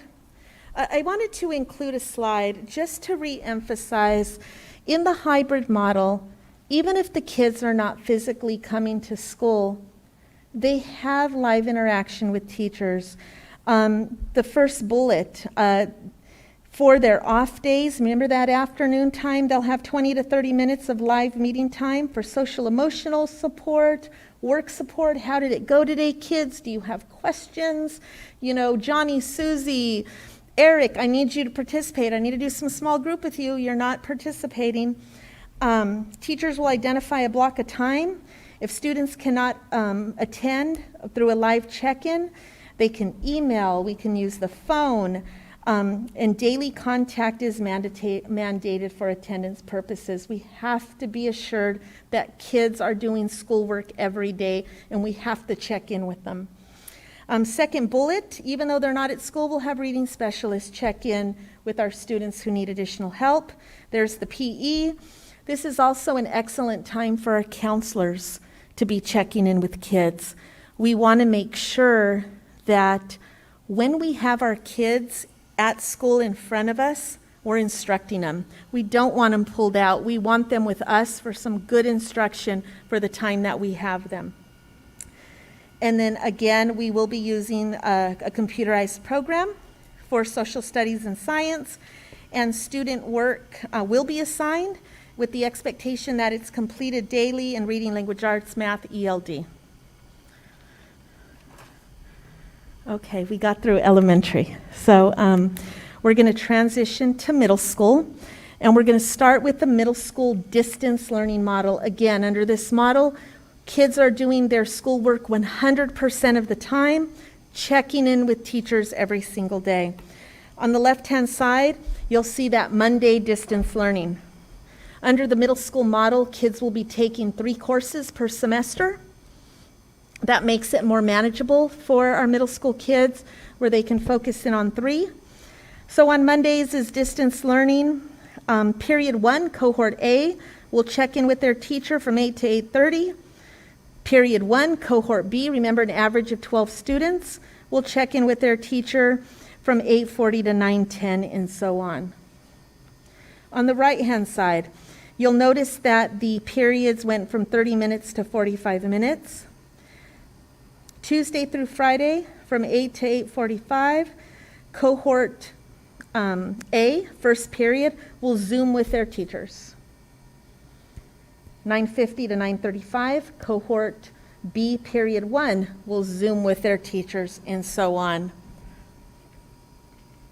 It's important to note, and I mentioned it last time, with the kids only taking 3 periods per semester, if first semester they aren't taking a distance learning math course, they will be expected to participate in complete assignments through the supplemental online math curriculum, which is standards aligned, which is adaptable, and it allows teachers to assign specific work based on standards. So that's how we're going to augment kids not having 6 periods a day. And again, you'll see the compressed block model is pretty common at the secondary level with a lot of districts to try to make it more manageable for kids. Next slide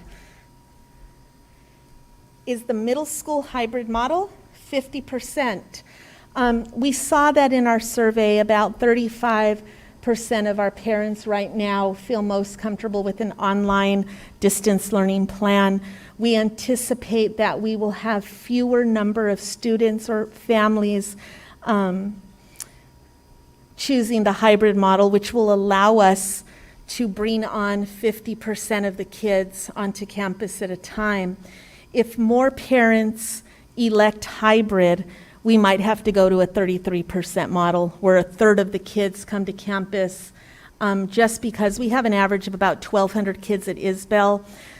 50% is 600. You take off 35% of that, 180. We're getting into a more manageable number, but it all is going to depend on what our parents want. And that's why Dr. Corr will talk about a survey and a letter that will go out tomorrow. So again, students would have 3 classes per semester. Mondays, distance learning. Under the hybrid model, we'll have 2 cohorts. You see cohort A, there's that Tuesday and Thursday, and the B, Wednesdays and Fridays, consistent with the elementary. For the middle school model, as much as possible, we're going to have teachers travel. That means that our teachers might not be teaching in the classrooms that they typically teach in. We're going to try to cluster teachers together, cluster kids together who have period 1, 2, and 3. So hopefully kids are going from classroom 1 to classroom 2 to classroom 3. And so our teachers are really, really flexible. And we just know it's something we have to do to make it as safe as possible for the kids. An exception might be that kids will have to walk out to the PE field or maybe a specialized elective, but we're going to work on minimizing that as much as possible at the middle school level. There's that bullet. Supplemental computerized support for students in English language arts and math will be provided when they're off cycle. And last bullet, you'll see in the hybrid model on the next slide that we staggered start times just because Isbell's larger and we will have multiple points of entry, but we still believe we're going to have to stagger start times. And again, how students enter and exit, the ingress and egress, will be determined at Isbell. Next slide, sample bell schedules. I'll start with the asterisk next to Monday, distance learning schedule. So even if you're on the hybrid model, we'll follow the Monday schedule of online learning. So cohort A, that's on the left-hand side, Tuesdays and Thursdays. You'll know that 6th grade starts at 7:45 to 8 o'clock. 7th and 8th grade, 8:05 to 8:20. What's going to be very different in the hybrid model is when our kids come to school, not only will they be screened by temperature checks, they're going to have to go directly to their classroom. We cannot have students hanging out in the quad area and socializing. So there will be procedures in place at Isbell that once you get screened, you're going directly to your classroom and the teachers will be there. Just to limit and try to avoid as much as possible kids hanging out close together. You'll see in the middle school model, there's your 3 periods, 1, 2, and 3. Cohort A will be at school. They'll go to first period, 8 to 9:20, and 7th, 8:20 to 9:40. Then they'll go to period 2 and period 3, and that's where we're going to try to get our teachers lined up in 3 consecutive classrooms. There will be a grab-and-go lunch, so we are not planning to utilize the cafeterias or the multi-purpose rooms. Students will have a grab-and-go lunch there. Food will be brought to them, and they will then exit the school through multiple gates. That will allow our teachers to eat and then have a preparation period, which is going to be very much needed. But what it also will allow us to do is some of our teachers teach during their prep. They teach an extra intervention period. It allows flexibility right after the lunch period where we might need to keep a small group of kids on campus to provide extra intervention. And that's where the supports for additional support for our students come in. Then the kids are home, the teachers had lunch, we had prep where they taught another period. Now it's time to do some Zooming with the cohort that's not on campus, and that's where your kids are going to get that live instruction. You'll notice the school day for the Zoomers concludes at 2:40. That will also provide us an opportunity if we wanted to offer an after-school period for intervention or additional ELD support. It allows for that flexibility too, whether that be a Zooming opportunity for kids. So we have 2 places within the school day where we can insert some additional supports. And very similar, cohort B, they just attend school on Wednesdays and Fridays. You see that lunch, you see that prep, and then if needed, we could add that 4th period. But we feel very strongly we got to get this schedule up and running first, and then we can look at adding addition. Next slide. We're going to move to the high school. This is the distance learning, the full-time, where kids would be doing 100% of their schoolwork at home. I'll direct your attention to the far left-hand column. There's that Monday distance learning.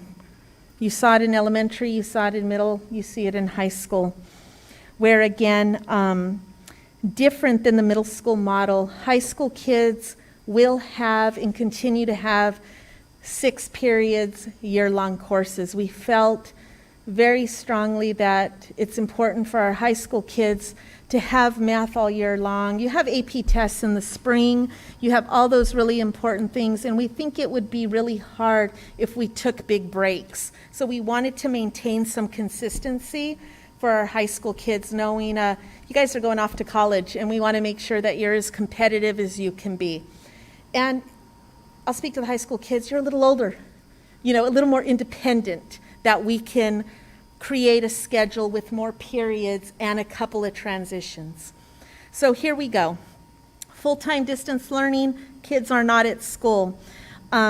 Period 1, kids will have the opportunity to Zoom, to Google Meet with their teachers. For period 1, Tuesdays and Thursdays from 8 to 9:20. You'll notice that's 80 minutes. So students will have 80 minutes of live instruction with their instructors. It might be they pull all you kids together and give the assignment.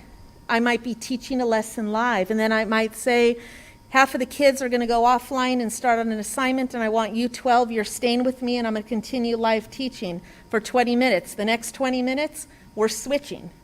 So teachers have that 80-minute period as flexibility to implement live teaching.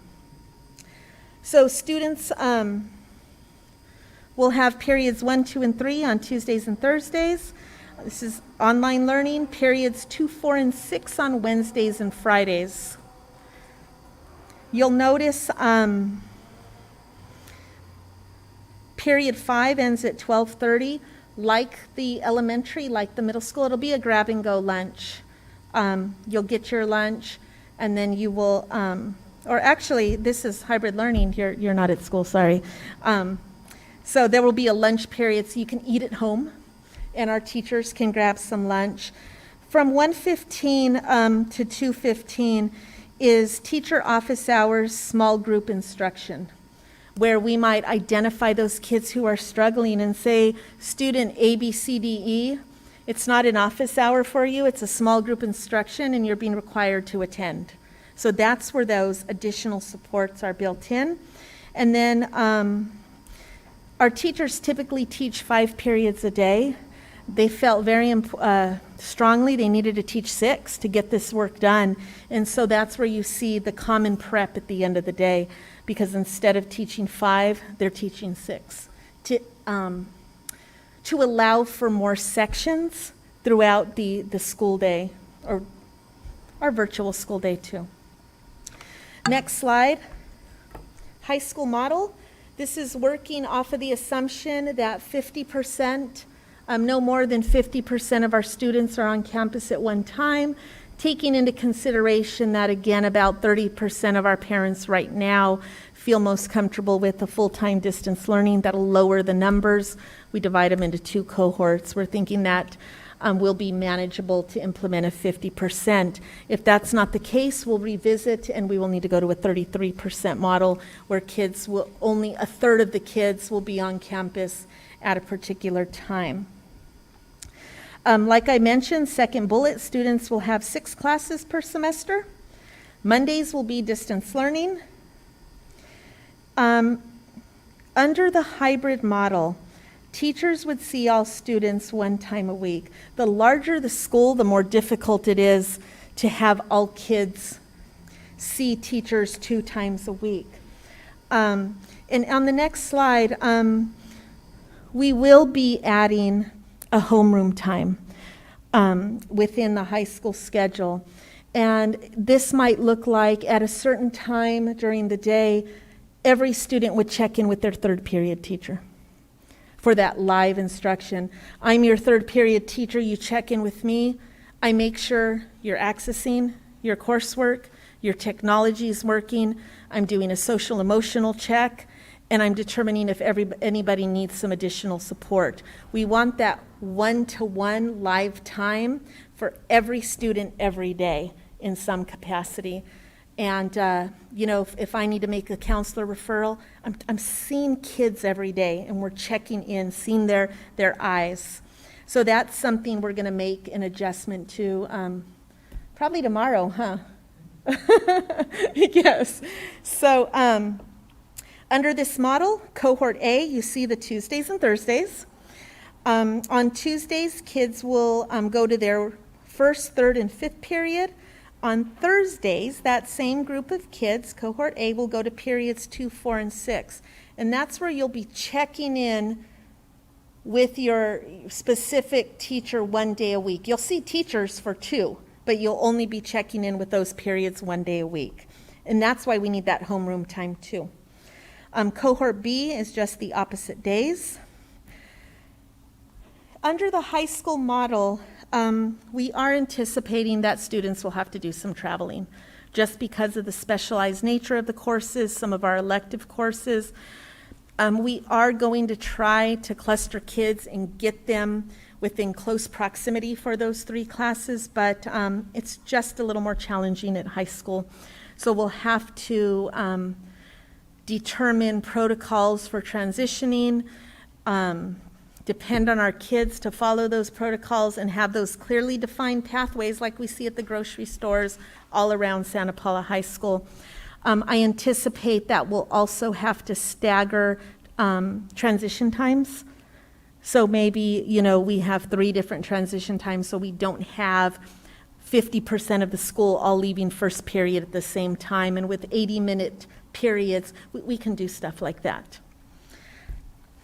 And we will have to look at staggered start times. We anticipate at Santa Paula High School many entry points. And we're fortunate that we have quite a few gates that we can identify for the kids. The proposed high school hybrid schedule, far right-hand column is your Monday. Kids will check in live with every single teacher 6 periods a day. And then they'll have lunch at home, we'll have lunch here, and then we have a preparation period as well as meetings for our teachers in the afternoon. The remainder of the columns are the in-person. You see for Tuesday, cohort A would go to period 1, 3, and 5. That's where you see the 80-minute periods. We won't have a nutrition break. Nutrition will be brought to the classroom. We'll be implementing a breakfast in the classroom type model, if you're familiar with that. So they'll have an hour and a half, first period. In person with the teacher, we'll bring in nutrition. We have a transition time. They'll go to period 3, they'll go to period 5. School will end at 12:30. They'll have a grab-and-go lunch. We'll have that office hours, small group instruction. Here's where we're going to add in that homeroom. So we need to do a little bit adjustment of times there and add in a homeroom period before the teacher prep. Wednesdays, cohort B will come to school. They'll go to periods 1, 3, and 5, same schedule. Thursdays, cohort A will come back to school, and the kids will go to periods 2, 4, and 6. Grab and go lunch. There's my Zoom office hours, my small group. If I need to keep some kids to say 1, 2, 3, 4, 5, I need you to stay. You're not doing work, you're falling behind academically. That's where that small group meeting comes in, as well as the homeroom, and then we have the prep period. And then Friday holds the same for cohort B.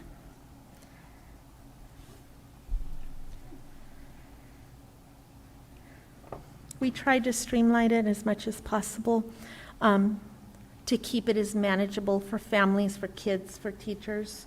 And you'll see with all the plans, there's that Monday distance learning. We want to give parents some predictability in terms of finding daycare, or the older siblings have to watch the little ones. And we thought if we had some commonalities across the district, it'll help. I will share that Mrs. Ramirez and I are in contact with Ventura County Office of Education to come up with some creative ways, and we're in the beginning stages of right now of how we might be able to offer the after-school program to help augment some time and help our parents out. But we wanted to get this going first because you can't plan an after-school program until you have your daytime program identified. But for the Board of Trustees, that is something that we are actively pursuing, and we'll be able to provide information to all of you soon. So I'm going to turn the presentation over to Ms. Stephanie Barnes, who will review the schedule for our students with special needs and the reopening plan. Thank you. So I want to just start by saying that our parents who have students with special needs will participate in a survey that asks what reopening model would they prefer for their student. Based on that input, we're going to create different schedules and different rosters of students so that we're able to honor that choice for the parent as well.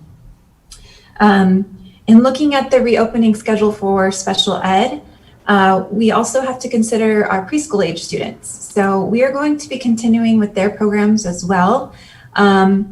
We decided to split these students up into cohorts. As you'll see, most of our planning will mirror the general education model. Our preschool classrooms are already in cohorts around 10 to 12, but we decided to break them into 2 as well, just because keeping those school age students from 3 to 5 at a 6-foot distance is a bit more challenging than it is for the upper grades. So we really want to prioritize the health and safety of our students. So we are going to move forward with that for both our AM and our PM programs. For elementary, middle, like I said before, as well as our high school, our mild to moderate students, these are our students who participate in our SP program, for example, will be on that 2-day-a-week split, just as the general education students are.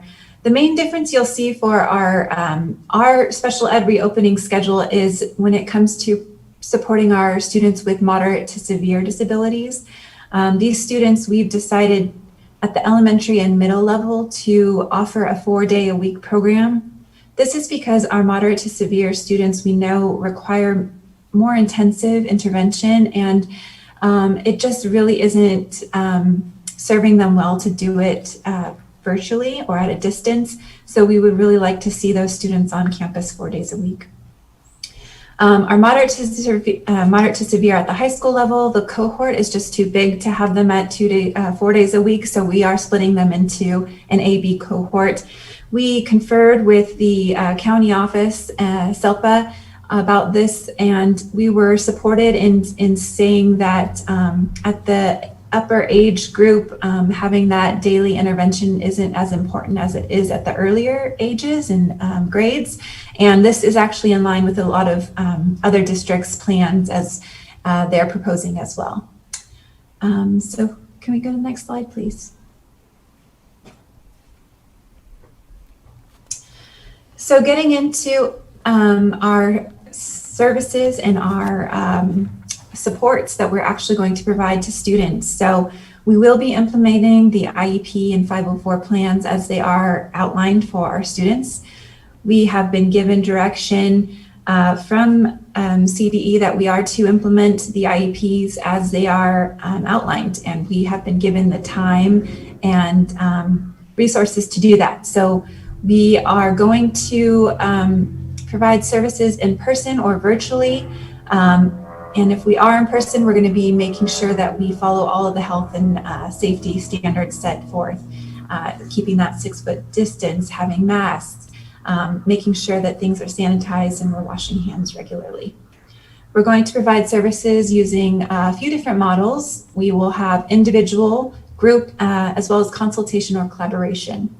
We'll take a look at both parent survey, but also how students responded through the spring closures of what model might work best for them. Some students really did do well with the virtual learning, and some students really do need that in-person learning. So these decisions, as much as we are moving forward with, looking to move forward with general plans and models, these services will be very individualized for our students.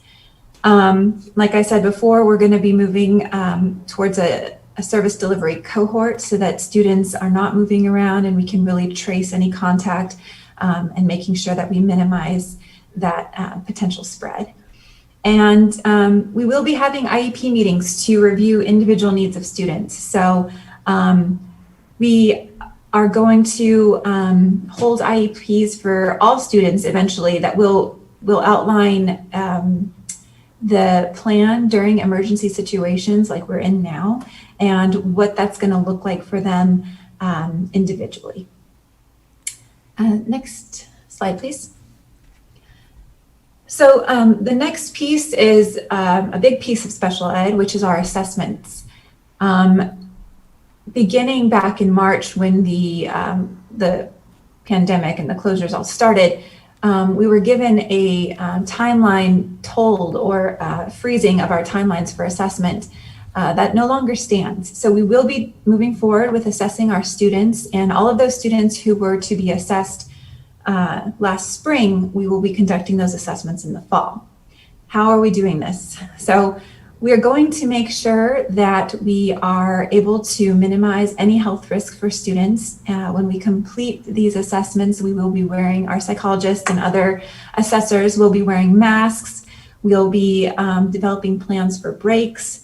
We're looking into plexiglass dividers between the student and the assessor to make sure that there's no exchanging of airborne or any other germs. Face shields and masks, of course, would be used and provided. And then outlining cleaning procedures of not only test materials, but the testing environment to make sure that we're just covering all of our bases to make sure that we're really ensuring the safety of our students. So I think that covers all of my portions of the slide. If you want to go ahead and follow. There you go. Thank you, Ms. Barnes. To the board, that's a lot of information, but there's been a lot of work that has been done. So let me quickly talk about next steps. Where are we? And then we'll open up to thoughts, comments, and questions. As I mentioned before the presentation, and Ms. Shefferly mentioned during the presentation, I'll come back to, parents will be surveyed one more time, and this time they'll be asked independent study, online distance learning, or hybrid program. So that'll be coming out tomorrow. We're sending that out tomorrow and asking parents to have it done by next Wednesday from a week from today. All schools will be deep cleaned, and bullet 2 is going to come back to, I'm going to have to come back to when I get to bullet 4. Bullet 3, ensure all students have access to a laptop and Wi-Fi. Ms. Sally Rowland and her staff are working on that. We received from the CDE, was it 1,000 laptops or 1,098? 1,098 laptops, and then hotspots? 1,500. So Ms. Rowland and her staff are working on configuring all of those, making sure they're working. Then we have to figure out which students do not have a laptop and Wi-Fi, and we'll make sure that they get it. So again, still a lot of work that needs to be done. So bullet 4, I said, comes back to bullet 2. So in order to have every single classroom deep cleaned in all 9 of our schools, we are going to have to start with a distance learning. This is our proposal. Begin with a distance learning model to start the school year on August 12th, just like we stated in the calendar. However, we truly believe that TK, kinder, and first grade students need to come in and they need to be able to be taught how to use the technology. Somebody mentioned the possibility of maybe bringing in parents for the first couple of days to teach them how to use it. We're not there yet. We're still planning, but these are all things we're still trying to work through. But so that's the proposal right now. And then after we complete the template that I mentioned earlier that we'll bring to the board, we then need to share this information with staff and with parents. So as much work that has been done, we still have a lot more to work on. But again, I'm going to commend everyone on the committee who's been working hard to get to this point. And if anybody thinks this has been easy, it has not been easy. There's so much work behind the scenes. So again, thank you to SPFT leadership, CSEA leadership, and the administrators who have been working on this all the way. It's a lot of information. So, second to last slide is the guiding documents that we've been using to make sure that we are doing what we're supposed to be doing. California Department of Public Health, California Department of Education, Ventura County Department of Public Health, all 3 of those have guiding documents that we've been using. So with all of that being said, the last slide, questions, comments, feedback from the board. I have 2 comments and a question. First of all, I want to thank you, all of you who've been working on this so much for trying to assign students and families to the same days throughout the district, whether they're in elementary, middle school, or high school, because that's going to help them so much. I know it won't be perfect, but it's just as long as you guys are trying to do that, and it sounds like you are, I think that's going to be a real big help for transportation and also for childcare, because the older kids can watch the younger kids. And the other thing is, I'm really excited about the middle school having, maybe the teachers won't be, but block scheduling, because when we used to have block scheduling at the high school, our grades were always a lot better. But then we had to change it because we have, we have to teach 6 classes straight through because we have kids taking, the advanced placement tests and things, so they wouldn't be ready. So that became an impossible situation. But I'm kind of excited for the middle school to see if their grades and their ability improves a little bit. So that's something. And then on page 11, the high school hybrid model. When would the high school students be released? I was just thinking, do they have to stay through lunch? That was just my question. They will be released after period 5 and 6 at 12:30. So we'll have a lunch available for them, and then they will eat on the go. So we won't have center courts available, the quad available, everything will be closed. And that's just, we have to minimize contact in the case that we have to contact trace. So would you I'm just wondering, would you prefer that they just, after their last class, go home? Would that be for kids who don't need to have lunch at school? Absolutely. Well, we do have a meeting set up with Child Nutrition Services to work out the logistics of this. Our thought is that lunches will be brought to the classrooms, and as we guide them through their exit gate, they would go home for the day.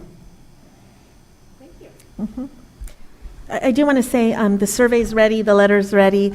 Tomorrow, this PowerPoint and the bell schedules will be posted on our district website, so that way parents can reference the proposed schedules, knowing that they're not officially approved yet, but to start giving parents an idea of what the different models might look like. And in order to be able to do our best to accommodate families and cohorts, we are going to ask not only what instructional model parents would elect or want to have for next school year, but we're also going to ask them to identify any additional siblings with their grade, with which school they'll attend, so we can do that. And lastly, in order for us to create master schedules and ensure that we can accommodate kids, we are asking parents that if you choose a specific model, it will be for a minimum of a semester or a trimester, because we have to ensure that we're able to keep those classes small. We're not going to have the flexibility to add kids because we are bound by that 6 feet social distance. So that's why we want to post the bell schedules. We are identifying a phone number, and we'll have at least 5 bilingual staff available at the district office to answer phone calls and have guide parents through filling out the survey if they need support. So that's really important, the commitment that we're going to need to have from parents. Other questions, comments, feedback? I too want to thank everyone for all their hard work, because this is obviously a great plan to try and move forward in these unusual times. I thought I read where it has to be approved by the county office and then also the public health. Is there plans on that timeline? Because August 12th seems awfully close. August 5th is when VCOE we need to have it to VCOE by August 5th. But we also don't want to wait too long to bring it back to the board, because we want to wait till the board approves it and then notify parents, okay, it's ready to go, here's where we're going. So that's where we're going to have to schedule a special board meeting. We need time to finish the template. And the interesting part is the template doesn't have a lot to do with the instructional program. It focuses on safety. Correct. We have Senate Bill 98, which is really guiding our work as to instructional programs and outlines the expectations of social distancing and attendance. The COVID mitigation plan is the plan that we have to write, and Dr. Kaur is correct. That speaks a lot to the safety of the facilities, how we're going to ensure social distancing at our schools, minimize the sharing of any equipment, and that needs to be completed and submitted to Ventura County Office of Education, who will consult with Ventura County Public Health. So that the official title is the COVID mitigation plan, and we have a template for that. And then my other question, it addresses parent communication, but I'm really very concerned that parents know that if their child's supposed to be at school at a certain day and a certain time, that they have been notified. So I know we use social media, we say we post it on the website. I think we need to go further steps, reach out to the organizations that are also helping many of our families. So maybe we can have a flyer at, or something at the grab-and-go meals on Mondays. There's other organizations, Latino Town Hall, Potter Poplar. These are people who traditionally are not on all the social media sites. They may not even get the Ed Connect phone calls. So I'm just concerned that there might be a group of parents that still feel rather out of the loop. Other thoughts, comments, questions? I'm just going to agree with everybody, all the work that was done on this. Every time I had a question, you answered it. I'd write it down and it was answered. It's so thorough. So thank you to everybody who's worked on it. It was great. Good. Just incredible what you've come up with. You meaning the team. The team. The options, the surveys. It's important parents return those surveys. It's to their advantage. Just incredible. It's mind-blowing. I'm sitting here listening to this, and you've got it all planned out, period by period by period. Special ed. Oh, it's fantastic. Let's see. It'll be nice to see it implemented. Thank you for the feedback. And it's nice that we have several of our members here listening. It's sounding to me like the board is agreeing that we're on the right track, moving in the right direction. So the team will be meeting tomorrow, and then Ms. Sheffley and I and the rest of the team will really, it's not so much the instructional program, it's a safety piece. So as a team, we'll begin working on that template, and I'll have to work with the board on selecting a date that we can bring it back. Again, we've originally talked about next Wednesday. I don't think that's enough time for us to pull the template together, so maybe the following Wednesday, but we'll set that date, have a special board meeting to approve the template and move forward. Thank you. Thank you, Ms. Sheffley, and to everyone else that's helped out. Thank you very much. All right, we will now move to 6C, Memorandum of Understanding between the Santa Paula Unified School District and the Santa Paula Federations of Teachers regarding school nurse services, transfer of members, and speech and language services. Dr. Cora. Yes, this is the night to continue recognizing and thanking SPFT leadership and Dr. Torres and our team as well for working together to come to an agreement on 3 of the MOUs. So we're moving in the right direction, and all 3 of this will help us to assist students eventually in the long run. If there's any questions, I'd be happy to turn it over to Dr. Torres to see if he can answer any. Any questions on the 3 MOUs? Nope. All right, you're off the hook, Dr. Torres. No questions. All right, we'll move on to item 6D, intent and initial proposal to the California School Employees Association 891 in accordance with collective bargaining agreement. The Santa Paula Unified School District presents its intent and initial proposal to meet and negotiate with the California School Employees Association, Chapter 891. Dr. Cora? Thank you, President Thompson. We are looking forward to, I want to say thank you to the CSEA leadership and their negotiating team, and we're looking forward to working with them. We are going to we're sunshining Article 5, which is hours and overtime, and we will be sitting at the table and meeting tomorrow and look forward to the work that we have with CSEA leadership. Okay. All right. All right, we'll move. Sorry. We'll move on to 6E, first reading of BP 0470 COVID-19 mitigation plan. To assist districts in reopening school campuses, the California School Boards Association has created sample board policy 0470. The policy is intended for use during the coronavirus pandemic and supersedes conflicting provisions in other district policies and regulations, thereby eliminating the need to temporarily revise other policies and regulations. Dr. Cora.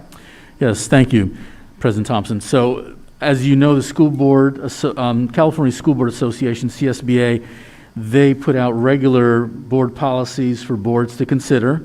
This comes from CSBA, and they're recommending for the board to eventually approve it. Tonight's the first reading. As Cabinet read through this policy, everything we read in here is pretty much in line with what we're doing, so it's perfect. So again, it's first reading. If there's any questions, we can answer it. Otherwise, we'll be bringing it back for second reading in August. And again, it's right in line with what we're doing. I just want to say, reading through it, it was so thorough. I was really impressed. And if there's questions with parents on what process we're going through, it was, like you said, it was very thorough. So it was a good read. Yep. And as the board knows, CSBA represents every California school board. And so they do the work not only for us, they do the work for every school board in California. I should have maybe asked this at that other, but this covers COVID. Are there special rules for band? Special rules for band, like band? The band classes, band practicing, band, whatever. We're still awaiting guidance on our band classes. The concern with in-person band is that even if we have kids 6 feet apart, socially distancing, they're blowing particles into the air as they're playing their instruments. So many districts have that question. We're awaiting guidance from Ventura County Office of Education. So once we receive, we'll have to take a look and be really creative with band classes, which kids are utilizing instruments. So not yet. And along with band, the other thing, you know, the board just received, I believe at the last meeting, the athletic reopening. That's put on hold. So even though we were ready to go, we're going day by day. What will the Ventura County Public Health Department provide us guidance on? And again, and that one came from CIF. So just like Ms. Shefferly said with band, we'll get guidance, and whatever we can do, we'll do. If we can't do it, I hate to say this to band students, but we might not be able to do it. We're going to follow the guidance. Mm-hmm. We will now move on to item 7, action items. We're going to go to 7A, donations. Approval of donations to the Santa Paula Unified School District. Staff recommends the Board of Trustees acknowledge the donations received to the district. Do I have a motion? Sorry? Oh, No, it's for 7C. That's okay. I always mess up, so I don't mind. Okay, so a motion for 7A, donations. Second. Thank you. Is there discussion? All right, then let's take the vote. All in favor, say aye. Aye. All opposed, say nay. The vote carries. Action item 7B, approval of 2020-21 instructional calendars. This is the instructional year calendar. Staff recommends the Board of Trustees review and consider approving this calendar. Do I have a motion? So moved. Thank you. And a second. And all in favor, I'm sorry, discussion. Again, a lot of work goes into those calendars, so thank you all for that. All right, then let's take the vote. All in favor, say aye. Aye. All opposed? Motion carries. And now we have a speaker form for 7C. That's C, right? Mr. Ojeda.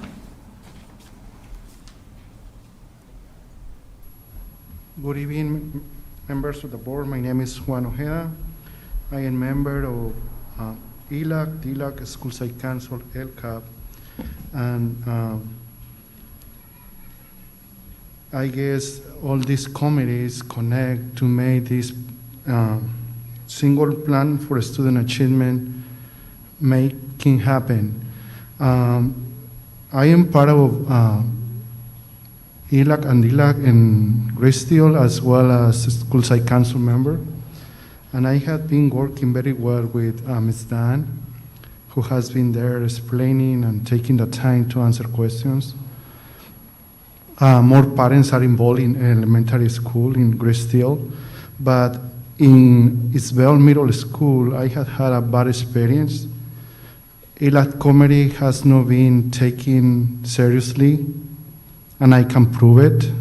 I had made my complaints to Ms. Shefferly, Dr. Cora.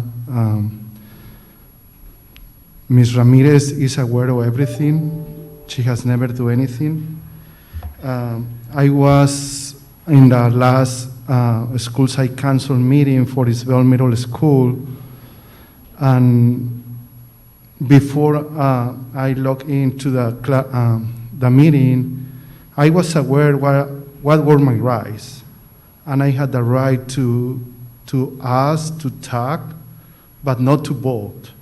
So when I was in the meeting, and I Mr. Briggs, he sent me an email saying, you only can have a public comment for 3 minutes, and that's it. I didn't answer the email, but according to CDE, there is different steps and different things that as a parent, I can make comments. I can ask questions through the meeting, not only in single public comments. So during the meeting, I tried to ask questions. Ms. Gina Ramirez, who was not part of the school site council, she stopped me and said, you were told that you cannot make comments, you cannot make questions. And I say, according to CD, I can, and she refused. So she was not the right person, Gina Ramirez, to start me by making questions. That's why school site council is formed for specific people who are part of school site council. I told them, I read them what it says in CDE, and they ignore me. So to have the school site council making the plans for the 2021 school year in 15 minutes without questions is not appropriate. Something needs to be done. We are being ignored. What is my next step that I had to take? May a UCP complain? Thank What you, do I Mr. have to Ojeda. do? Thank you very much. All right, action item C, approval of the single plans for student achievement that will guide school administrators and staff to increase the academic performance of students and improve the school's educational program. Staff recommends the Board of Trustees review and consider approving the single plans for student achievement for the following school sites: Santa Paula High School, Renaissance High School, Isbell Middle School, Barbara Webster Elementary, Bedell Elementary, Blanchard Elementary, Glen City Elementary, Grace Still Elementary, and McKevitt Elementary. Is there a motion? Thank you. Second? I'll second. All right. Is there discussion? I just have one comment. Most of these plans have an anti-bullying section, and we know how that can affect a student's social, emotional. But because we're doing most everything online, do we have anything in place for the cyberbullying, how to educate students that this still exists? I think it's something that may get lost in all of these hybrids, blah, blah, blah, whatever. It's just that kids and parents don't really know that what you say in a text or in an email or whatever Facebook social media platform you use, Instagram, TikTok, that bullying does exist and it's very detrimental, and I think we need to be a leader in that. Is that something that can be included in the health part? Et cetera? Excuse me. We do have a digital citizenship curriculum that will be available for all teachers. It's through Common Sense Media. They have modules for every grade level that address cyberbullying, leaving your digital footprint, and guide kids through aspects of being a good digital citizenship, as well as, like I shared earlier, Ms. Stephanie Barnes is looking into some social emotional. So definitely we can incorporate Common Sense Media and the digital citizenship curriculum. Very important. Is there any other discussion? Then let's take the vote. All in favor say aye. Aye. All opposed? And the motion carries. We'll move on to action item 7D, revisions to special education local plan area. The Ventura County SELPA is pleased to share the revised local plan with the Board of Trustees of Santa Paula Unified School District. The purpose of the local plan is to outline the special education policies, procedures, and services that are offered throughout the SELPA to ensure access to special education and related services for all individuals with exceptional needs residing within the geographic areas served by the plan, to assure compliance with all federal and state codes and statutes. Do I have a motion? Move to approve? And second? Is there discussion? All right, if not, we'll go to the vote. All in favor, say aye. Aye. All opposed? And there are none, so the motion carries. We'll move on now to 7E, establish one new speech and language pathology assistant, 7.5 hours per day, under the direction of a speech and language pathologist, assist in reinforcing instruction and therapy to individual students with various disabling conditions, assist students with completing exercises, drills, and assignments designed to enhance speech, language, and articulation skills, program and provide instruction in the proper use of augmentative, alternative communication devices. Staff recommends the Board of Trustees review and consider approval of one new speech and language pathologist assistant. Is there a motion? So moved. Second? Second. All right, any discussion? For approval. Oh. No discussion? All right, let's take a vote.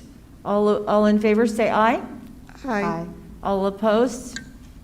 Passes 4-0. And 7F, approval of additional workdays for the superintendent. In accordance with the superintendent's employment, the board may approve additional workdays for the superintendent. It is recommended that we approve 5 additional workdays for the 2019-2020 school year. Do I have a motion? So moved. And a second? Second. And is there discussion? I would like to thank all the employees in our district for their continued hard work and professionalism during these unusual times. However, I feel this board is becoming less and less appreciative of the work that our employees do. This Board of Trustees recently passed a resolution stating the right to reduce the work year for represented and unrepresented employees for the 2021 fiscal year. Yet tonight we are being asked to pay the superintendent an additional 5 days at a daily rate of $982 a day for a total of $4,910. I am a firm believer that workers should get paid fairly and for work that they do. I find it hard to believe that other employees of our district have not worked more days than what their work year says. That is what professional employees do, work until the job is done. I believe that many of our teachers have put in more than 184 days, along with countless extra hours each day, to make sure that their students' needs were met. I believe our district principals at 215 days also exceeded their work year with keeping their staff on track and participating in many planning committees. I believe the director of maintenance, the coordinator for special education, just to name a few more, have probably worked extra days more than what their work year states. Therefore, I am going to vote no on this agenda item, not because our superintendent doesn't deserve to be paid for extra days worked, but because we need to treat all employees fairly. I would like to see this agenda item been brought back when all our employees have been given the same opportunity to be paid for work, for their dedication and professionalism in doing their job. I thank all of our professional employees. Any other comments? I'd just like to see us follow what other district administrators were approved for. One was approved for 3 extra days, another one for 2 extra days, another one for 10 extra days. Those administrators in the district have been working very hard. I agree with Mrs. Colbeck that I wish we could afford to pay everyone that puts in the extra time. Some of our employees in the district for the last several months were getting time and a half. And I think the superintendent needs to be paid according to other district administrators for their extra work. Any other comments or discussion? I will also comment that back in August when we were discussing our budget deficit, that Dr. Cora made it clear that he did not, nor would he accept a raise. Okay, let's vote. All in favor, say aye. Aye. All opposed? No. All right, the vote is 3-1. And now we will go to 7G, approval of amendment to superintendent contract of employment.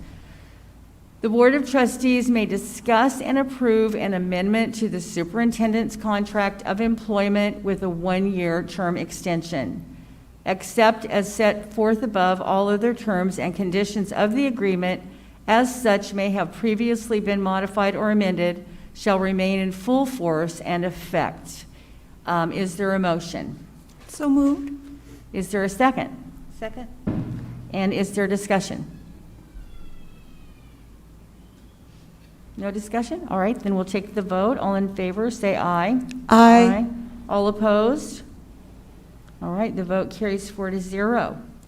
All right, now that brings us to the consent calendar, which is an action item. Consent items are considered routine and will be enacted by a single motion.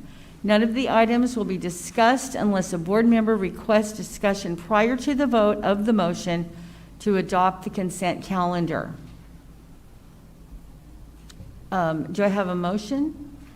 I move to approve consent items A through G. All right, is there a second to approve A through G?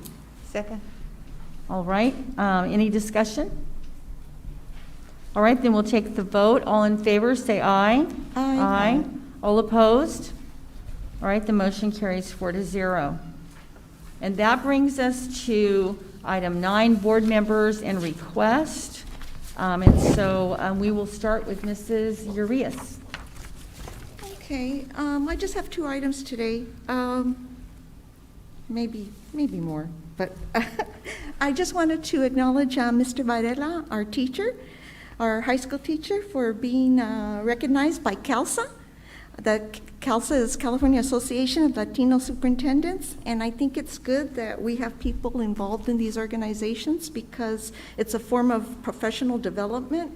And so if he was recognized by CALSA, I think that's a good sign, and I wish more of our employees would get involved in that if they have aspirations of climbing up the ranks. And even if they don't, it's always good to have, I think, professional development within a professional organization. So, and then I would like to comment on our 2 high school students who came to speak about racial and ethnic studies curriculum. I would like to see that, well, I'd like to make a comment that Black Americans and other people of color, Indians, Asian Americans, Latinx populations, they've struggled, all these groups have struggled to be treated equally throughout the history of the United States. And from my own experience, I really didn't get to know about these contributions until after I reached college. And I think that's unacceptable. It's in 2020, our kids should not have to learn about their roots once they leave high school. It should be, I agree with our students that it should be part of our curriculum, that people of color learn about their history as well. I think the students pointed out that there's no need to reinvent the wheel, that other school districts have this approved curriculum. Oxnard Union High School, in fact, Penelope, what was her last name? What's her last name? Leon. De Leon. She's no longer at Oxnard, but she offered to share her curriculum with other districts. So this is something that we don't have to start from scratch. We can take what's being done in other districts. So I'd like to ask staff, or ask the superintendent if he could have staff contact these 2 students and any other student leaders to talk about this issue further, just for the reasons that I mentioned. The students did mention that they were able to take this class after school through Ventura College, but that's the problem. It's after school and it's through Ventura College, which means there's a fee. So something that should just be part of the regular curriculum, in my opinion. We need to work on getting that implemented in our schools. So Todd mentioned that these students got up here and made a great presentation. I have to agree. I'm glad you're thinking about these things, and you're almost out of school yourself, so you're thinking about other students, and that's commendable. So I hope we can do that. I hope we can talk to them and go a step further in getting ethnic studies in our schools. And I just wanted to thank everybody for tonight and all the information we're getting and sharing with the public. Thank you. Thank you, Mrs. Urias. Mrs. Colbeck.